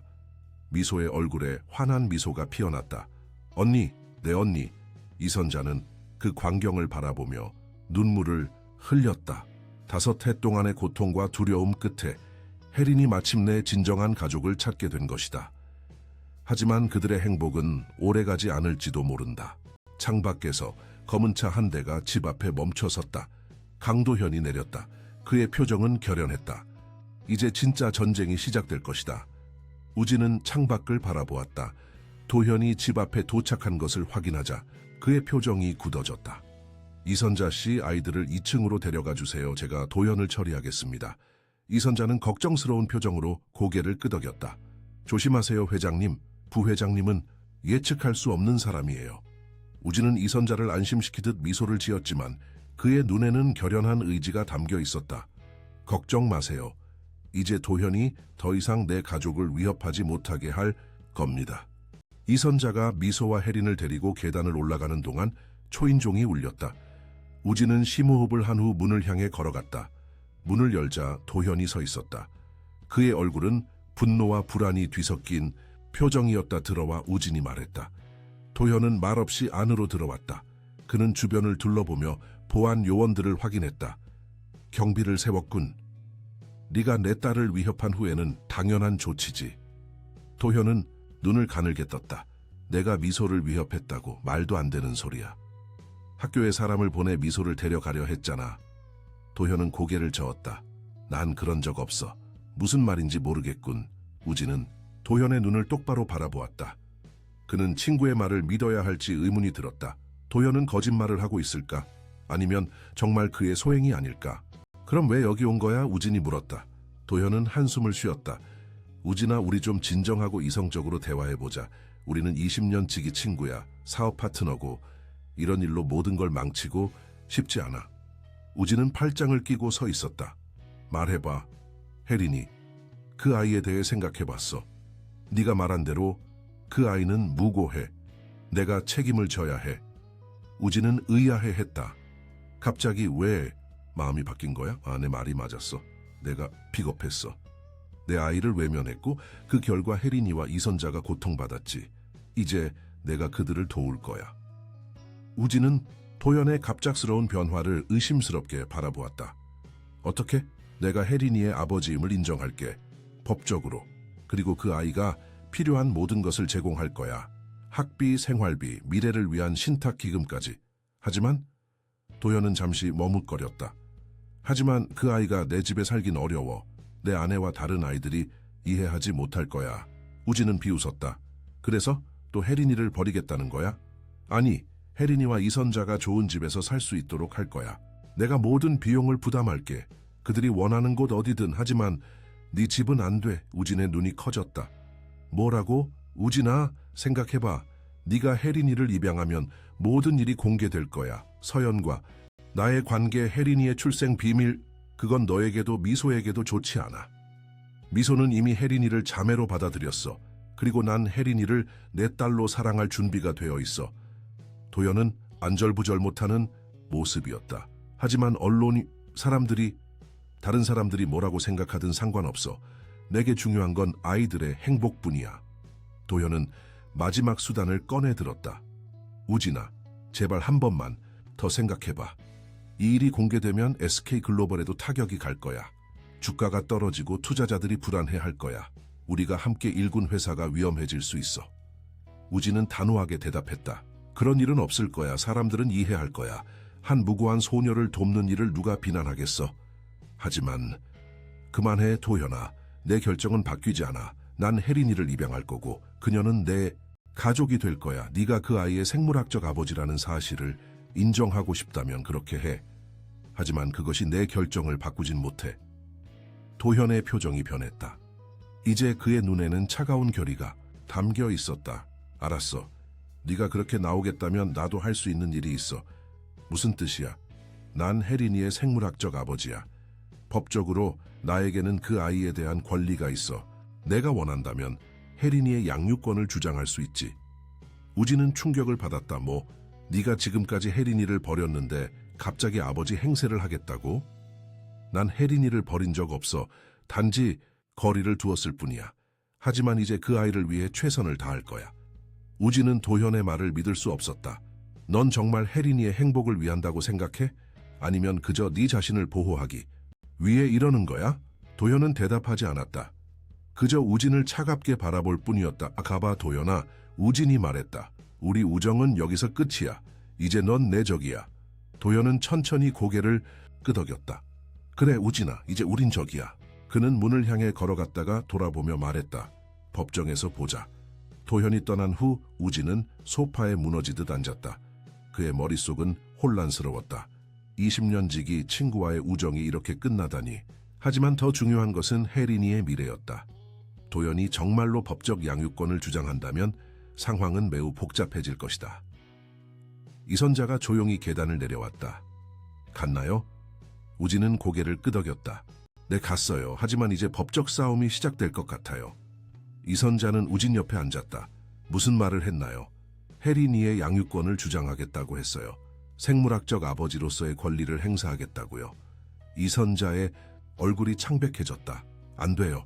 그는 혜린이를 진심으로 걱정하지 않아요. 단지 자신의 비밀을 지키기 위해서일 뿐이에요. 우진은 이선자의 손을 잡았다. 걱정 마세요. 제가 혜린이를 지킬 거예요. 어떤 대가를 치르더라도. 다음 날 아침 우진은 박 변호사를 만났다. 그는 도연과의 대화를 모두 설명하고 앞으로의 법적 상황에 대비하고자 했다. 상황이 복잡해졌군요. 박 변호사가 말했다. 강도현 부회장님이 정말로 양육권을 주장한다면 법적 싸움은 피할 수 없을 겁니다. 누가 이길 가능성이 높을까요? 우진이 물었다. 박 변호사는 고개를 기울였다. 쉽게 판단하기 어렵습니다. 한편으로는 강도현 부회장님이 생물학적 아버지라는 사실이 그에게 유리하게 작용할 수 있습니다. 하지만 다른 한편으로는 그가 5년 동안 혜린이를 돌보지 않았다는 사실이 불리하게 작용할 수 있죠. 그리고 저는, 회장님은 혜린이에게 안정적인 가정 환경을 제공할 수 있다는 점이 유리합니다. 또한 미소와 혜린이의 유대관계도 중요한 요소가 될 수 있습니다. 법원은 항상 아이의 최선의 이익을 고려하니까요. 우진은 고개를 끄덕였다. 최선을 다해주세요, 박 변호사님. 혜린이를 지키는 것이 제 최우선 과제입니다. 그날 오후 우진은 미소와 혜린을 데리고 공원에 갔다. 그는 아이들이 평범한 일상을 즐기길 원했다. 보안 요원들이 멀리서 그들을 지켜보는 가운데 두 소녀는 놀이터에서 즐겁게 놀았다. 아빠, 우리 정말 가족이 되는 거예요? 혜린이가 그네를 타며 물었다. 우진은 미소 지으며 고개를 끄덕였다. 그래, 혜린아, 우리는 가족이 될 거야. 그런데 왜 사람들이 우리를 계속 지켜보고 있어요? 혜린이가 보안 요원들을 가리키며 물었다. 우진은 어떻게 설명해야 할지 고민했다. 그들은 우리를 안전하게 지켜주는 사람들이야. 기스타 누구로부터요? 봐. 우진은 한숨을 쉬었다. 때로는 어른들 사이에 복잡한 문제가 있어, 혜린아. 하지만 걱정하지 마. 모든 것이 잘 해결될 거야. 그때 우진의 휴대폰이 울렸다. 박 변호사였다. 회장님, 강도현 부회장님이 이미 법원에 양육권 신청서를 제출했습니다. 그리고 그게 다가 아닙니다. 무슨 일이죠? 그는 회장님의 양육 능력에 대한 의문을 제기했습니다. 아동복지사가 회장님의 가정을 방문하여 평가할 예정입니다. 우진은 충격을 받았다. 뭐라고요? 언제요? 내일 오후 2시입니다. 준비하셔야 합니다. 우진은 통화를 마치고 아이들을 바라보았다. 미소와 혜리는 함께 웃으며 놀고 있었다. 그들에게 이런 복잡한 상황을 이해시킬 수 있을까? 그는 그저 아이들을 보호하고 싶을 뿐이었다. 집으로 돌아온 우진은 이선자에게 상황을 설명했다. 내일 아동복지사가 우리 집을 방문할 예정이에요. 혜린이의 생활 환경을 평가하려고요. 이선자는 걱정스러운 표정을 지었다. 이건 부회장님의 계략이에요. 그는 회장님이 혜린이를 돌볼 수 없다고 증명하려는 거예요. 그럴 수도 있어요. 하지만 우리는 최선을 다해야 해요. 혜린이가 여기서 행복하고 안전하다는 것을 보여줘야 해요. 이선자는 고개를 끄덕였다. 알겠습니다. 제가 할 수 있는 모든 것을 하겠습니다. 다음 날 오후 정확히 2시에 초인종이 울렸다. 우진은 심호흡을 한 후 문을 열었다. 중년 여성이 서류 가방을 들고 서 있었다. 안녕하세요. 김주현 아동복지사입니다. 그녀가 자신을 소개했다. 우진은 공손하게 고개를 숙였다. 안녕하세요. 강우진입니다. 들어오세요. 김주현은 집 안으로 들어와 주변을 둘러보았다. 그녀는 메모를 하며 거실, 주방, 아이들의 방을 차례로 살펴보았다. 우진은 그녀를 따라다니며 질문에 답했다. 혜린이는 여기서 얼마나 지냈나요? 김주현이 물었다. 약 2주 정도 됐습니다. 우진이 대답했다. 그리고 입양을 원하시는 이유는 무엇인가요? 우진은 솔직하게 대답했다. 혜린이는 미소에게 특별한 존재입니다. 미소가 5년 동안 말을 하지 않았는데 혜린이 덕분에 다시 말을 하기 시작했어요. 그리고 혜린이는 좋은 가정과 사랑이 필요합니다. 김주현은 고개를 끄덕이며 메모했다. 혜린이와 대화를 나눌 수 있을까요? 단둘이요? 우진은 동의했고 혜린은 김주현과 함께 미소의 방으로 들어갔다. 그들의 대화는 약 30분 동안 이어졌다. 그 시간 동안 우진은 초조하게 거실에서 기다렸다. 마침내 김주현과 혜린이 방에서 나왔다. 혜린의 표정은 어두웠다. 강구진 씨, 잠시 이야기 좀 할 수 있을까요? 김주현이 물었다. 그들은 서재로 들어갔다. 김주현은 심각한 표정으로 말했다. 혜린이가 여기서 지내는 것에 대해 복잡한 감정을 가지고 있는 것 같습니다. 무슨 뜻이죠? 그 아이는 여기서 행복하다고 말했습니다. 하지만 동시에 자신이 여기 있으면 미소가 위험해질까봐 걱정하고 있어요. 그리고 자신의 진짜 아빠에 대해서도 혼란스러워합니다. 우진은 놀랐다. 진짜 아빠요? 혜린이가 그렇게 말했나요? 김주현은 고개를 끄덕였다. 네, 누군가가 그 아이에게 그녀의 생물학적 아버지에 대해 이야기한 것 같아요. 강도현 씨에 대해서요.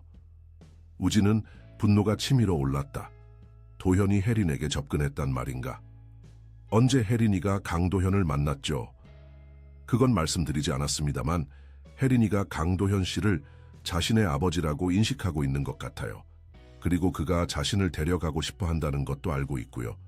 우진은 끓어오르는 분노를 억누르려 노력했다.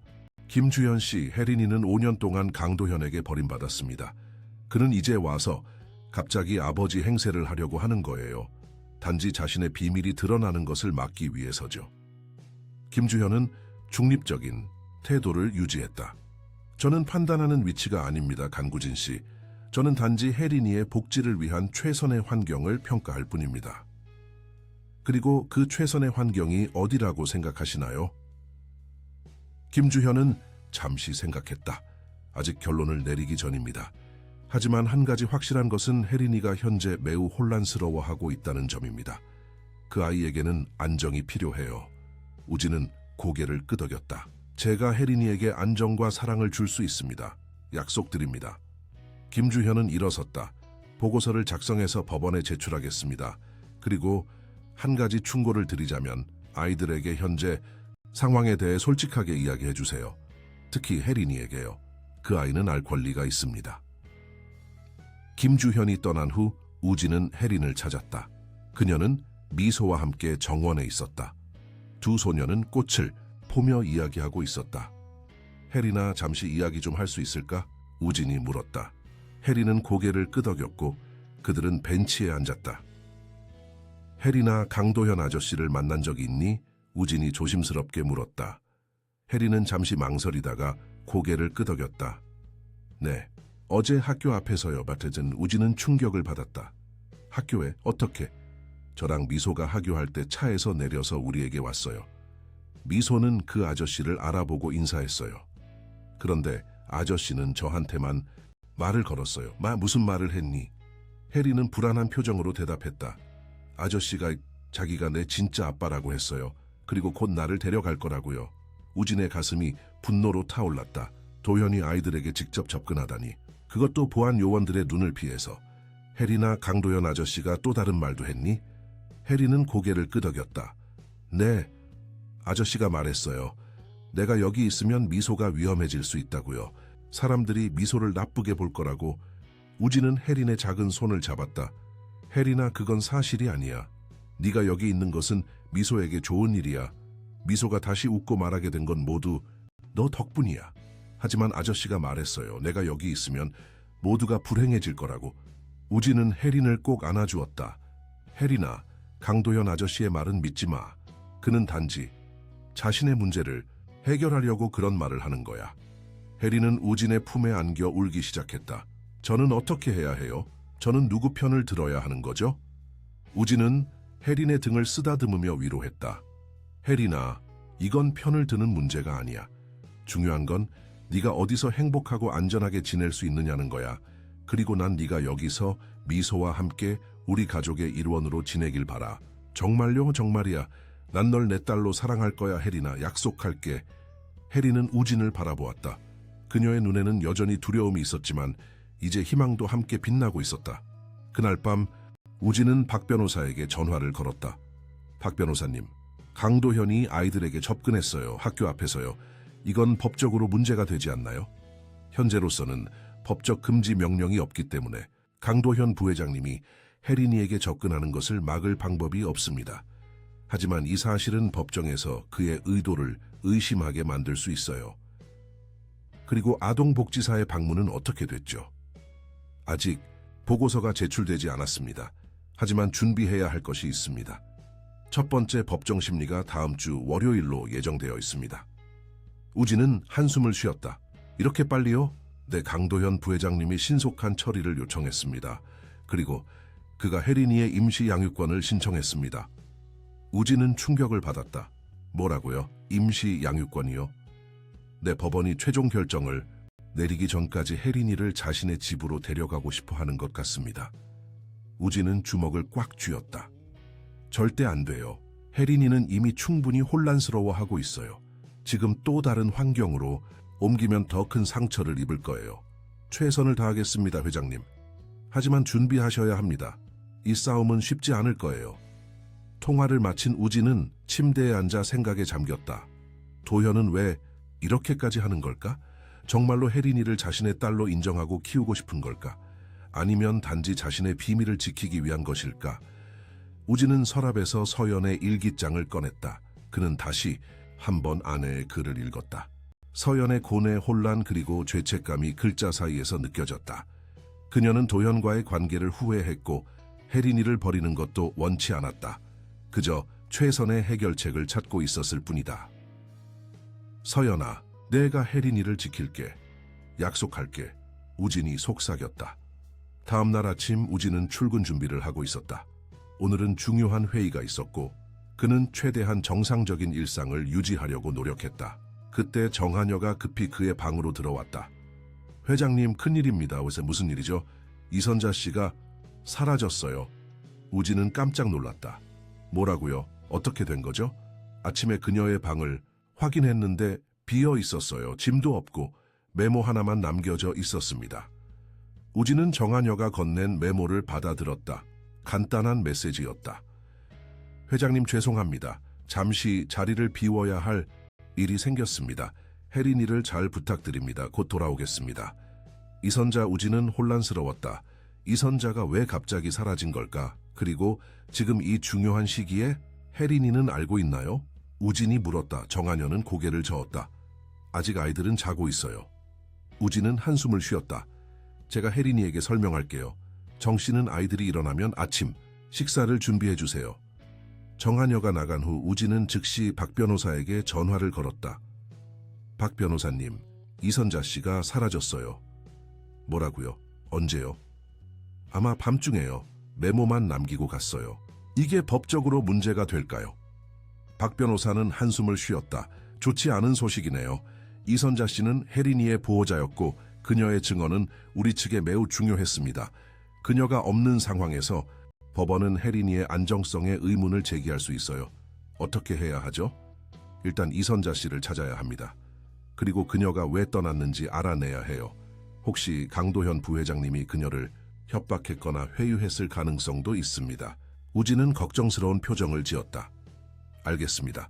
회사 보안팀에 이선자 씨를 찾아달라고 요청할게요. 통화를 마친 우진은 혜린의 방으로 향했다. 어떻게 이 상황을 설명해야 할까? 혜린은 이미 충분히 혼란스러워하고 있는데 이제 그녀를 돌봐왔던 이선자마저 사라졌다. 혜린의 방 문 앞에 서서 우진은 심호흡을 했다. 그는 문을 두드렸다. 혜린아, 일어났니?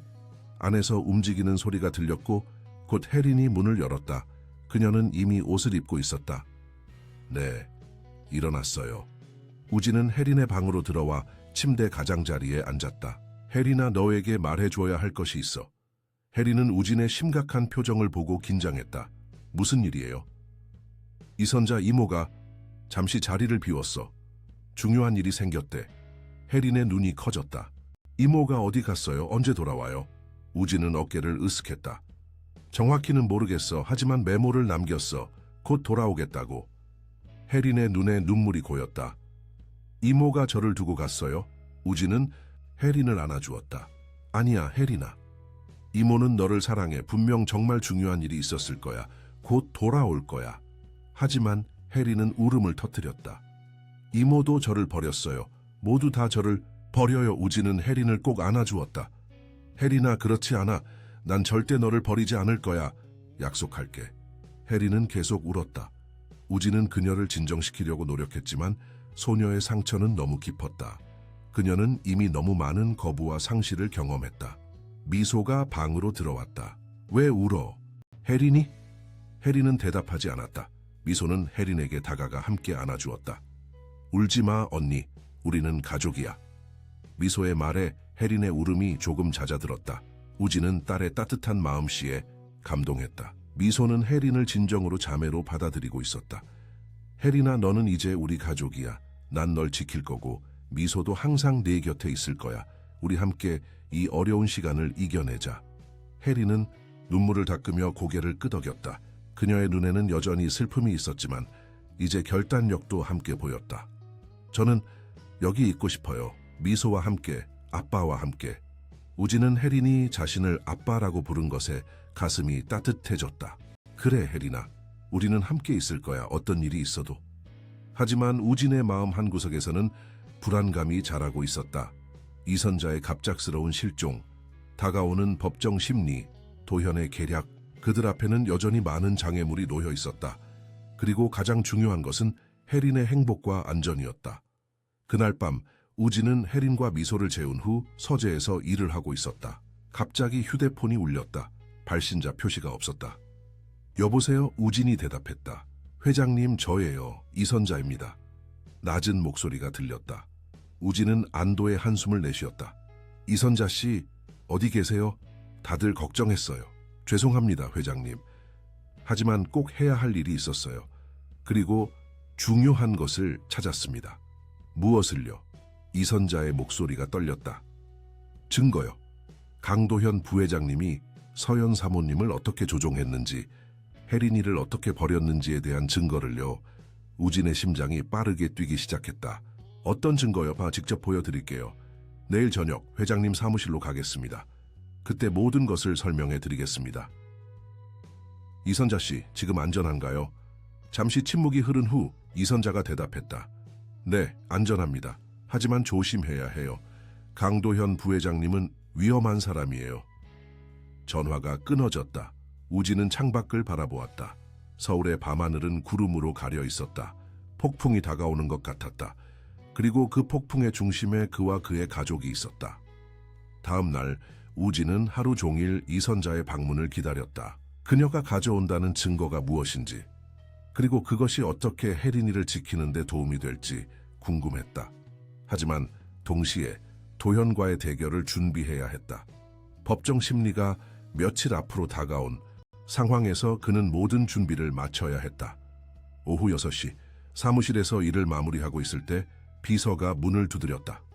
회장님, 이선자 씨가 오셨습니다. 우진은 안도의 한숨을 내쉬었다. 들어오시라고 해주세요. 이선자가 들어왔다. 그녀는 지친 모습이었지만 눈빛은 결연했다. 손에는 낡은 가방을 들고 있었다.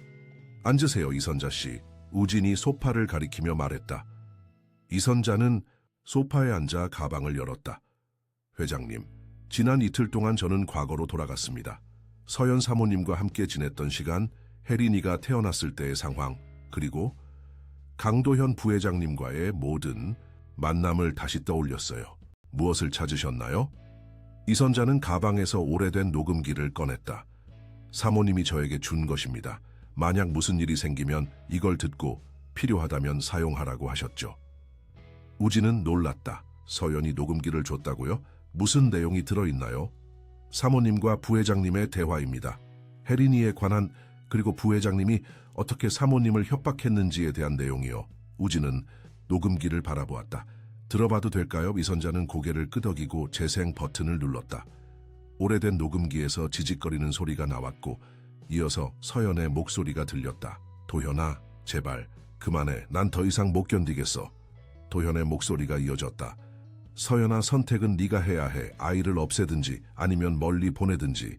여기 있을 순 없어. 그건 내 아이야. 어떻게 그럴 수 있어? 우리 아이라고. 그 아이는 실수로 생긴 거야. 내가 아내와 아이들을 두고 그 아이를 인정할 수는 없어. 그럼 왜 계속 만나자고 했어? 왜 나에게 거짓 약속을 했어? 도현의 웃음소리가 들렸다. 서연아, 넌 너무 순진해. 난 그저 잠시 즐거운 시간을 보내고 싶었을 뿐이야. 네가 임신할 줄은 몰랐지. 이제 와서 그런 말을 하다니. 넌 내게 우진이 더 이상 나를 사랑하지 않는다고 했어. 내가 외롭고 지쳐있을 때 위로해준 건 너였어. 그래, 네가 필요했으니까. SK글로벌의 내부 정보가 필요했어. 우진이 추진하는 새 프로젝트에 대한 세부 사항들이. 서연의 목소리가 충격에 차 있었다. 뭐라고? 네가 날 이용한 거야. 스몰 비즈니스야, 서연아. 개인적인 감정은 없어. 난 널 사랑했어, 도현아. 그런데 넌 날 이용했고 이제 우리 아이까지 버리려고 해? 도현의 목소리가 차가워졌다. 이봐, 현실적으로 생각해. 그 아이가 우리 사이에서 태어났다는 사실이 알려지면 우리 모두가 망해. 우진은 날 용서하지 않을 거고 회사도 위험해질 거야. 그리고 내 평판은, 미소는 모두가 상처받을 거야. 그래서 혜린이는 어떻게 되는 건데? 그 아이는 무슨 죄야? 어차피 태어나지 않는 게 나았을 아이야. 하지만 이미 태어났으니 최선의 방법은 멀리 보내는 거야, 해외로. 절대 다시 한국에 발을 들이지 못하게. 서연의 흐느끼는 소리가 들렸다. 난 못해, 도현아. 그건 내 아이야. 선택해, 서연아. 아이를 보내든지 아니면 내가 우진에게 모든 걸 말할 거야. 네가 어떻게 날 유혹했는지, 어떻게 회사 정보를 빼내려 했는지. 거짓말. 그건 모두 거짓말이야. 도현의 차가운 웃음소리가 들렸다. 누가 믿을까? 우진은 날 20년 넘게 알아왔어. 난 그의 가장 신뢰하는 친구야. 반면 너는 그가 너를 얼마나 신뢰할까? 특히 네가 그를 배신했다는 사실을 알게 된다면? 녹음이 끝났다. 우진은 충격과 분노로 몸을 떨고 있었다. 도연은 서연을 완전히 이용했던 것이다. 그리고 지금은 혜린이마저 자신의 이익을 위해 이용하려 하고 있었다. 이게 다가 아닙니다. 이선자가 말했다. 그녀는 가방에서 편지 한 통을 꺼냈다. 사모님이 남기신 편지입니다. 사모님이 돌아가시기 직전에 쓰신 거예요. 우진은 떨리는 손으로 편지를 받았다. 서연의 필체였다. 글씨가 흔들리고 약했지만 분명히 그녀의 것이었다. 우진에게 만약 네가 이 편지를 읽고 있다면 나는 이미 세상을 떠났을 거야. 그리고 아마도 진실을 알게 되었겠지. 혜린이에 대해, 도연과의 관계에 대해. 먼저 용서를 구할게. 내가 너를 배신한 것은 용서받을 수 없는 일이야. 하지만 알아주었으면 해. 도연은 나를 이용했어. 내가 외롭고 취약할 때 그는 내게 접근했어. 너와 회사에 대한 정보를 얻기 위해서였지. 그리고 내가 임신했을 때 그는 날 버렸어. 아이를 없애라고 강요했고 내가 거부하자 협박했어. 내가 그를 유혹했다고 너에게 말하겠다고 했어. 회사 정보를 빼내려 했다고 거짓말을 하겠다고 했지. 그리고 난 두려웠어. 혜린이가 태어났을 때 난 그 아이를 너무 사랑했어.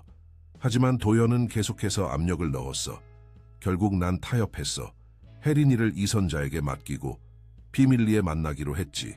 그래서 이선자를 해고한 거야, 의심을 피하기 위해서. 하지만 도연은 여전히 불안해했어. 그는 혜린이가 언젠가 그의 아이라는 사실이 드러날까봐 두려워했지. 그래서 그는 나에게 약을 먹였어. 서서히 내 건강을 해치는 약을. 내가 알아챘을 때는 이미 너무 늦었어. 우진아, 도현을 조심해. 그는 위험한 사람이야. 그리고 부탁해. 혜린이를 찾아줘. 그 아이는 우리의 딸이야. 비록 내가 너를 배신했지만 혜린이는 무고해. 그 아이를 지켜줘. 영원히 미안하고 영원히 사랑해. 서연. 우진의 눈에서 눈물이 흘러내렸다. 서연이 도현에게 독살당했다는 사실이 믿기지 않았다. 그리고 모든 것이 도현의 계략이었다는 것도. 이게 정말인가요? 우진이 떨리는 목소리로 물었다. 이선자는 고개를 끄덕였다. 네, 사모님은 마지막 순간까지 혜린이를 걱정하셨어요. 그리고 도현 부회장님을 두려워하셨죠. 왜 이제서야 이것들을 꺼내신 거죠? 이선자는 한숨을 쉬었다. 두려웠어요. 도현 부회장님이 저와 혜린이를 해칠까 봐요. 하지만 이제는 혜린이의 미래가 위험에 처했어요. 이 증거들이 그 아이를 지킬 수 있다면 어떤 위험도 감수할 가치가 있죠. 우진은 일어서서 창밖을 바라보았다. 그의 마음은 복잡했다. 서연의 배신으로 인한 상처는 여전히 아팠지만 이제 그는 전체 그림을 볼 수 있었다. 서연은 희생자였고 도연은 계산된 속임수로 그들 모두를 이용했다. 이 증거들로 무엇을 하실 건가요? 이선자가 물었다. 우진은 결연한 표정으로 돌아섰다. 진실을 밝힐 거예요. 도현의 범죄를 세상에 알릴 거고 혜린이의 안전을 지킬 거예요. 위험할 수 있어요. 도현 부회장님은 막강한 영향력을 가지고 있잖아요. 저도 만만치 않습니다. 그리고 이제 진실이 제 편이에요. 우진은 즉시 박 변호사에게 전화를 걸었다. 박 변호사님, 중요한 증거를 확보했습니다. 서연이 도현에게 독살당했다는 증거와 도현이 혜린이를 버리고 서연을 협박했다는 증거요. 정말입니까? 그렇다면 상황이 완전히 바뀌게 되겠군요. 당장 검찰에 이 증거를 제출해야 합니다. 네, 하지만 먼저 혜린이의 안전을 확보해야 합니다. 도현이 위험한 인물이라는 것이 밝혀졌으니 법원에 긴급 보호 명령을 신청할 수 있지 않을까요? 그렇게 하겠습니다. 바로 신청서를 제출하겠습니다. 통화를 마친 우진은 이선자에게 말했다. 오늘 밤은 여기 머무르세요. 안전을 위해서요. 내일 아침 일찍 법원으로 가서 이 증거들을 제출할 겁니다. 이선자는 고개를 끄덕였다. 감사합니다, 회장님. 하지만 혜린이에게는 어떻게 설명할 건가요? 제가 갑자기 사라진 것에 대해서요. 우진은 잠시 생각했다. 진실을 말해야겠죠. 혜린이는 이미 많은 거짓말과 비밀 속에서 살아왔어요. 이제는 그 아이도 진실을 알 권리가 있어요. 우진과 이선자는 함께 우진의 집으로 돌아왔다. 미소와 혜린은 정한여와 함께 저녁 식사 중이었다. 이모, 혜린이 이선자를 보고 소리쳤다. 그녀는 의자에서 뛰어내려 이선자에게 달려갔다. 이선자는 혜린을 꼭 안아주었다. 혜린아, 미안해. 갑자기 사라져서. 어디 갔었어요? 왜 말도 없이 가셨어요? 혜린이 울먹이며 물었다. 이선자는 혜린의 머리를 쓰다듬었다. 중요한 일이 있었어, 혜린아. 너를 지키기 위한 일이었어. 미소도 다가와 이선자를 반겼다. 이모, 돌아와서 기뻐요. 식사를 마친 후 아이들이 잠자리에 든 후에도 우진과 이선자는 거실에 남아 이야기를 나눴다. 내일 어떻게 될까요? 이선자가 물었다. 우진은 진지한 표정으로 대답했다. 모든 것이 드러날 거예요. 도현의 범죄, 서연의 진실. 쉽지 않은 과정이 될 겁니다. 하지만 결국 정의가 승리할 거예요. 혜린이는 어떻게 될까요? 그 아이에게 모든 진실을 말할 건가요? 우진은 고개를 끄덕였다. 네, 때가 되면요. 하지만 지금은 그 아이가 안전하고 사랑받고 있다는 것을 느끼게 해주는 것이 중요해요. 이선자의 눈에 눈물이 고였다. 회장님, 정말 감사합니다. 혜린이를 이렇게 생각해 주셔서요. 고마움을 표현하실 필요 없어요. 혜린이는 이제 제 딸이에요. 그리고 미소의 언니고요. 우리는 가족이 되었어요. 다음 날 아침, 우진은 일찍 일어나 준비를 마쳤다. 오늘은 중요한 날이었다. 그는 서재에서 서연의 편지와 녹음기를 확인했다. 이 증거들이 혜린이의 미래를 결정할 것이다. 아침 식사 시간 우진은 아이들에게 말했다. 오늘은 중요한 일이 있어서 사무실에 가야 해. 이선자 이모가 너희와 함께 있을 거야. 미소는 고개를 끄덕였지만 혜린은 걱정스러운 표정이었다. 무슨 일이에요, 아빠? 우진은 혜린의 손을 잡았다. 혜린아, 오늘 우리는 네가 영원히 우리 가족이 될 수 있도록 하는 중요한 단계를 밟을 거야. 걱정하지 마. 모든 게 잘 될 거야. 혜린은 불안한 표정으로 고개를 끄덕였다.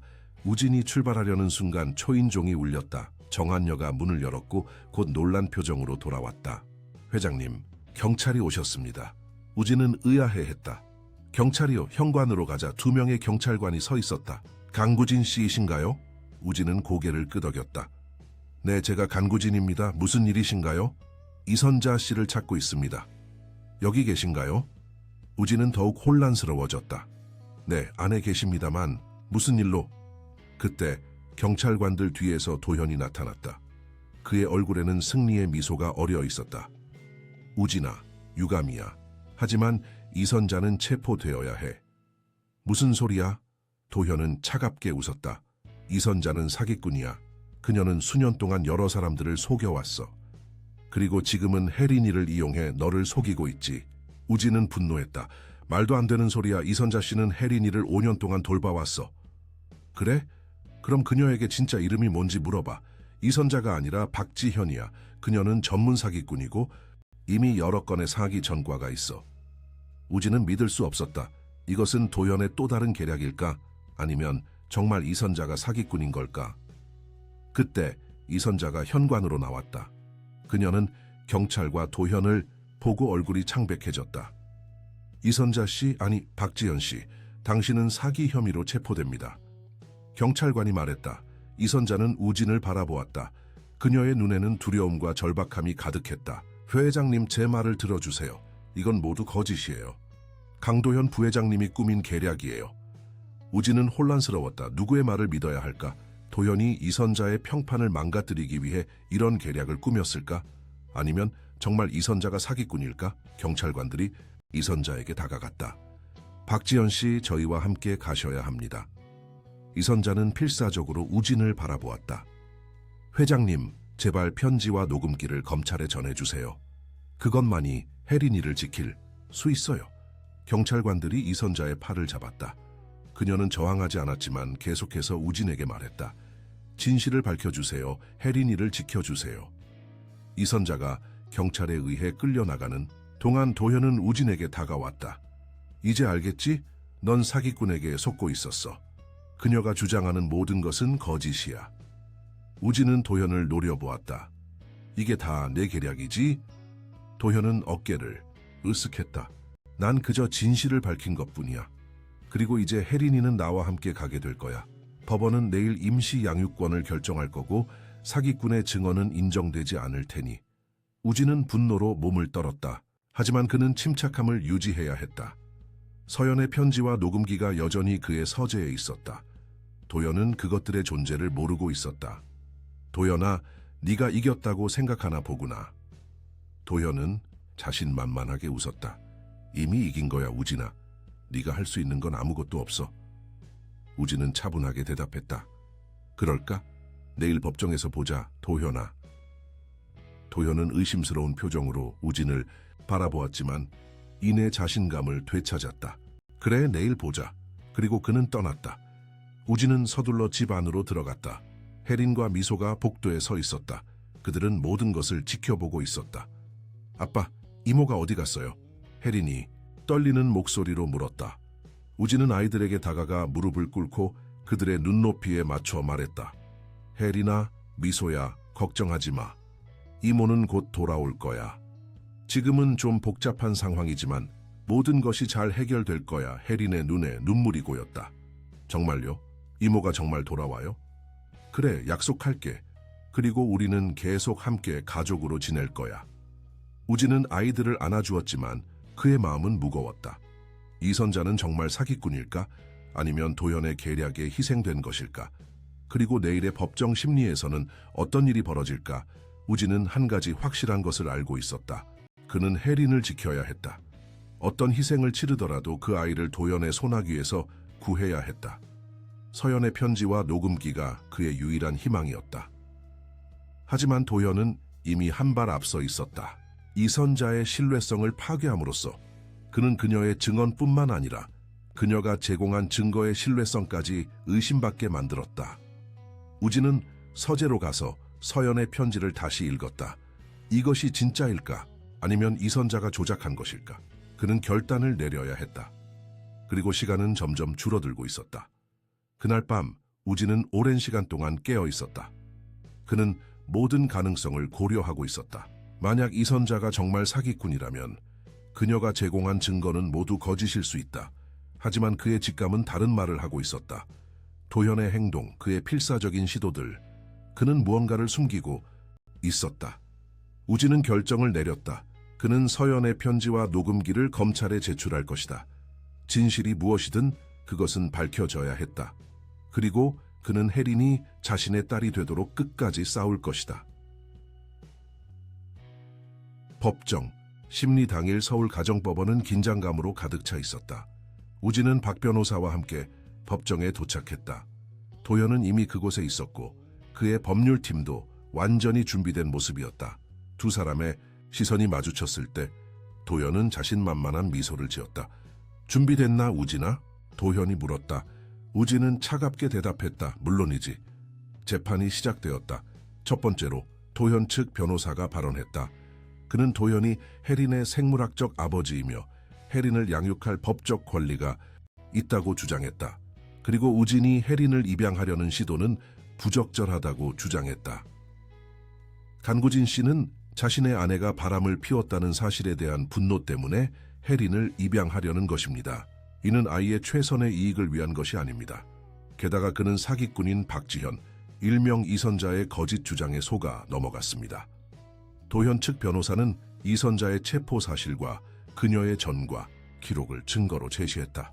그는 이선자가 여러 차례 부유한 사람들을 속여왔으며 이번에는 우진을 표적으로 삼았다고 주장했다. 우진은 불안했지만 침착함을 유지했다. 그의 차례가 왔을 때 박 변호사가 일어났다. 재판장님, 저희는 강도현 씨가 이 법정을 기만하고 있다는 증거를 제출하고자 합니다. 재판장은 고개를 끄덕였다. 증거를 제시하십시오. 박 변호사는 서연의 편지와 녹음기를 제출했다. 이것은 고 윤서연 씨가 남긴 편지와 녹음입니다. 이 증거들은 강도현 씨가 윤서연 씨를 조종하고 협박했으며 궁극적으로는 그녀를 독살했다는 것을 보여줍니다. 법정이 술렁였다. 도현의 얼굴이 창백해졌다기에 있습니다. 도현의 변호사가 소리쳤다. 이 증거는 신뢰할 수 없습니다. 이것은 사기꾼 박지현이 제공한 것입니다. 재판장은 손을 들어 법정을 조용히 시켰다. 증거의 출처와 신뢰성에 대한 의문이 제기되었습니다. 이에 대해 어떻게 대응하시겠습니까? 박 변호사님. 박 변호사는 침착하게 대답했다. 재판장님, 저희는 이 편지의 필체와 윤서연 씨의 다른 문서의 필체를 비교 분석한 전문가의 보고서를 준비했습니다. 또한 녹음된 목소리가 정말로 윤서연 씨와 강도현 씨의 것인지 확인하는 음성 분석 보고서도 있습니다. 그는 추가 서류들을 제출했다. 재판장은 그것들을 검토한 후 고개를 끄덕였다. 이 증거들은 검증 과정을 거쳤으므로 법정에서 받아들이겠습니다. 계속하십시오. 녹음이 법정에서 재생되었다. 서연과 도연의 대화가 모든 사람에게 들렸다. 도연이 서연을 이용했다는 것, 그녀를 협박했다는 것, 그리고 혜린을 버렸다는 것이 명백히 드러났다. 도연은 자리에서 불안하게 몸을 움직였다. 그 후 서연의 편지가 낭독되었다. 서연이 도연에 의해 독살되었다는 충격적인 주장에 법정은 더욱 술렁였다. 이 주장은 너무 심각합니다. 재판장이 말했다. 이에 대한 추가 증거가 있습니까? 박 변호사는 고개를 끄덕였다. 네, 재판장님. 저희는 윤서연 씨의 시신 검사를 요청했고 그 결과가 방금 도착했습니다. 그는 봉투를 열고 보고서를 꺼냈다. 이 보고서에 따르면 윤서연 씨의 체내에서 장기간에 걸쳐 투여된 비소가 발견되었습니다. 이는 그녀가 독살되었다는 주장을 뒷받침합니다. 도현이 갑자기 자리에서 일어났다. 이건 모두 거짓말이야. 난 서연을 독살하지 않았어. 재판장은 망치를 두드렸다. 강도현 씨, 자리에 앉으십시오. 도현은 불안한 표정으로 자리에 앉았다. 그의 변호사는 당황한 모습이었다. 박 변호사는 계속해서 증거를 제시했다. 또한 저희는 강도현 씨가 혜린을 자신의 딸로 인정하면서도 5년 동안 그 아이를 방치했다는 증거가 있습니다. 이는 그가 진정으로 혜린의 복지를 생각하지 않는다는 것을 보여줍니다. 재판장은 모든 증거를 검토한 후 잠시 생각에 잠겼다. 이 사건은 매우 복잡합니다. 저는 잠시 휴정을 선언하고 모든 증거를 검토한 후 결정을 내리겠습니다. 휴정 시간 동안 우진은 복도에 서 있었다. 그의 마음은 불안했지만 희망도 있었다. 증거들은 강력했고 도연의 반응은 그의 죄책감을 드러내는 것 같았다. 그때 경찰관들이 법원에 들어왔다. 그들은 곧바로 도연에게 다가갔다. 강도현 씨, 당신은 윤서연 씨의 살인 혐의로 체포됩니다. 도연의 얼굴이 창백해졌다. 이건 말도 안 돼. 난 결백해. 경찰관들이 도연에게 수갑을 채우는 동안 우진은 그를 바라보았다. 20년 지기 친구, 사업 파트너, 그리고 이제는 아내의 살인자. 법정이 다시 소집되었다. 재판장은 엄숙한 표정으로 말했다. 강도현 씨의 체포로 인해 상황이 변경되었습니다. 하지만 우리는 여전히 혜린의 양육권 문제를 결정해야 합니다. 그때 법정 문이 열리고 누군가가 들어왔다. 모두가 놀란 표정으로 돌아보았다. 이선자였다. 재판장님, 제가 이 사건에 대한 중요한 증언을 하고자 합니다. 재판장은 놀란 표정이었다. 당신은 박지현 씨로 체포되지 않았습니까? 이선자는 고개를 끄덕였다. 네, 하지만 그것은 오해였습니다. 제 신원은 이미 확인되었고 모든 혐의가 철회되었습니다. 이것은 강도현 씨가 저를 침묵시키기 위한 계략이었습니다. 그녀는 추가 서류를 제출했다. 이것은 제 신원을 확인하는 서류와 강도현 씨가 경찰에게 거짓 정보를 제공했다는 증거입니다. 재판장은 서류를 검토한 후 고개를 끄덕였다. 이선자 씨 증언을 시작하십시오. 이선자는 혜린의 출생부터 현재까지의 모든 이야기를 상세히 증언했다. 서연이 혜린을 얼마나 사랑했는지, 도현이 어떻게 그들을 위협했는지, 그리고 서연이 죽기 전 어떻게 혜린의 미래를 걱정했는지. 서연 사모님의 마지막 소원은 혜린이가 안전하고 사랑받는 가정에서 자라는 것이었습니다.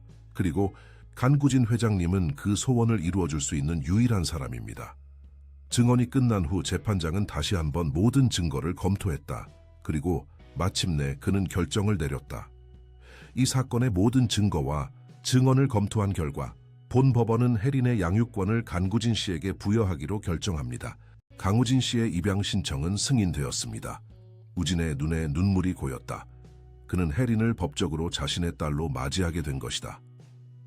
재판장은 계속해서 말했다. 또한 강도현 씨에 대한 형사 사건은 검찰로 이관될 것입니다. 윤서연 씨의 사망에 대한 철저한 조사가 이루어질 것입니다. 법정이 해산된 후 우진, 혜린, 그리고 이선자는 밖에서 기다리고 있던 미소와 만났다. 미소는 즉시 혜린에게 달려갔다. 혜린 언니, 이제 정말로 우리 가족이 되는 거야? 혜린은 눈물을 흘리며 미소를 안았다. 응, 미소야. 이제 우리는 진짜 자매야.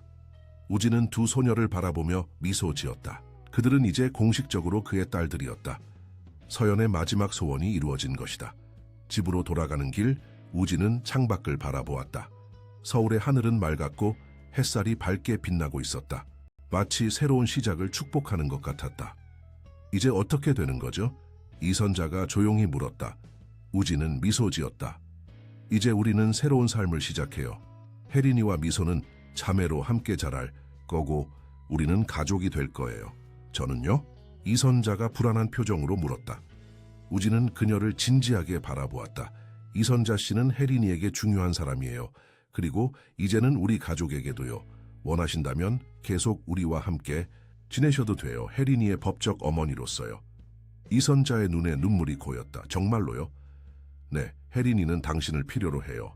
그리고 당신은 혜린이에게 진정한 어머니였어요. 그 관계를 끊고 싶지 않아요. 이선자는 감격에 차서 고개를 끄덕였다. 감사합니다, 회장님. 집에 도착하자 미소와 혜린은 즉시 정원으로 달려갔다.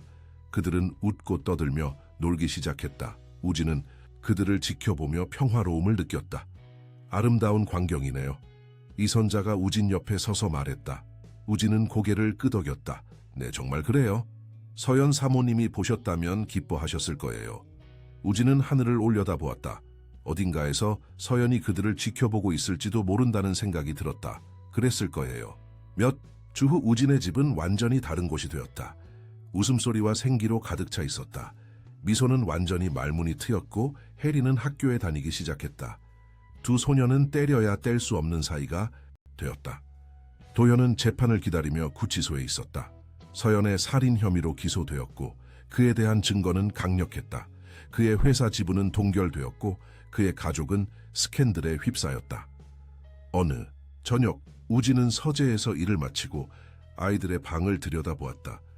미소와 혜린은 나란히 침대에 누워 책을 읽고 있었다. 아빠! 미소가 우진을 발견하고 소리쳤다. 혜린 언니가 이 책 읽어주고 있어요. 우진은 미소 지으며 방으로 들어갔다. 무슨 책인데? 혜린이 책을 들어 보여주었다.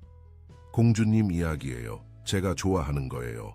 우진은 그들 사이에 앉았다. 내가 읽어줄까? 두 소녀는 기쁘게 고개를 끄덕였다. 우진은 책을 받아들고 읽기 시작했다. 그의 목소리가 방 안에 부드럽게 울렸다.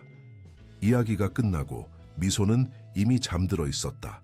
혜린은 여전히 깨어 있었고 우진을 바라보았다. 아빠, 그녀가 작은 목소리로 불렀다. 응, 혜린아? 제 진짜 엄마는 어땠어요? 우진은 잠시 생각했다. 그는 혜린에게 진실을 말하기로 결심했다. 물론 그녀가 이해할 수 있는 방식으로. 내 엄마는 아주 아름다웠어. 그리고 너를 너무 사랑했어. 상황이 어려웠지만 그녀는 항상 네가 행복하기를 바랐어. 혜린의 눈에 눈물이 고였다. 왜 저와 함께 있지 않았어요? 그건 복잡한 일이야, 혜린아.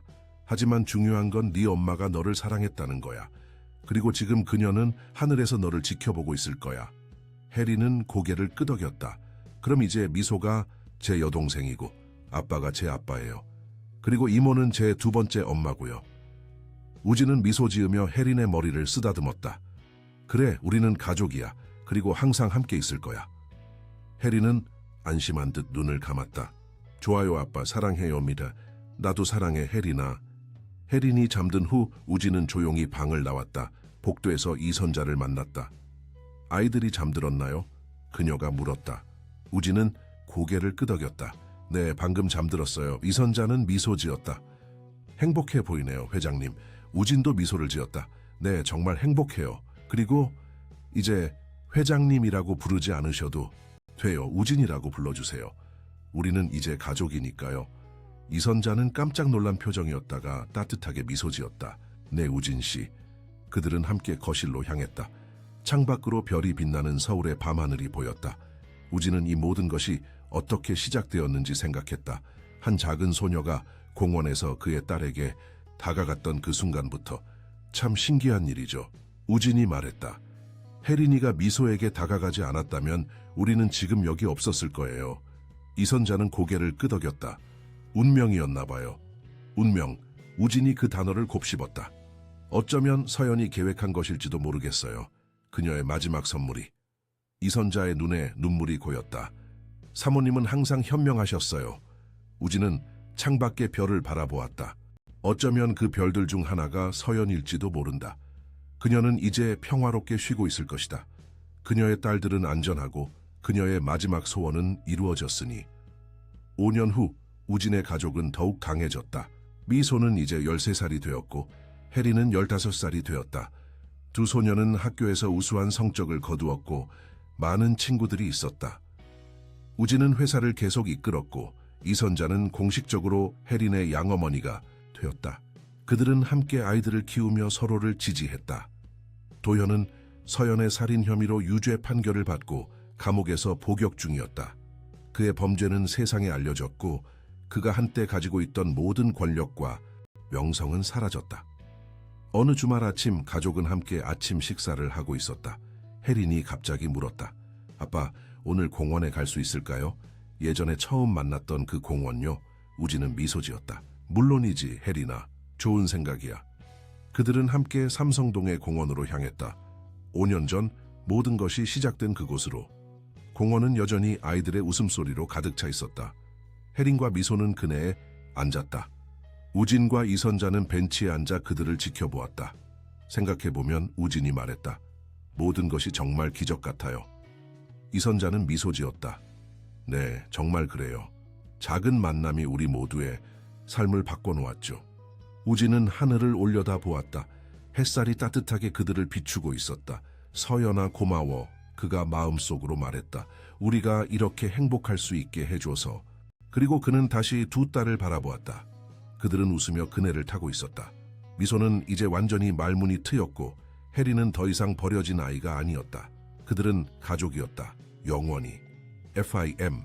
DA 히스토리아 사랑하는 청취자 여러분, 간구진과 그의 두 딸 미소와 혜린의 감동적인 이야기가 마음에 와닿으셨기를 바랍니다. 이러한 감동적인 여정을 계속 따라가고 싶으시다면 저희가 준비한 특별한 재생 목록을 확인해 보세요. 왼쪽에 있는 링크를 클릭하시면 됩니다. 이 이야기가 마음에 드셨다면 저희 채널을 구독하시고 영상에 좋아요를 눌러주세요.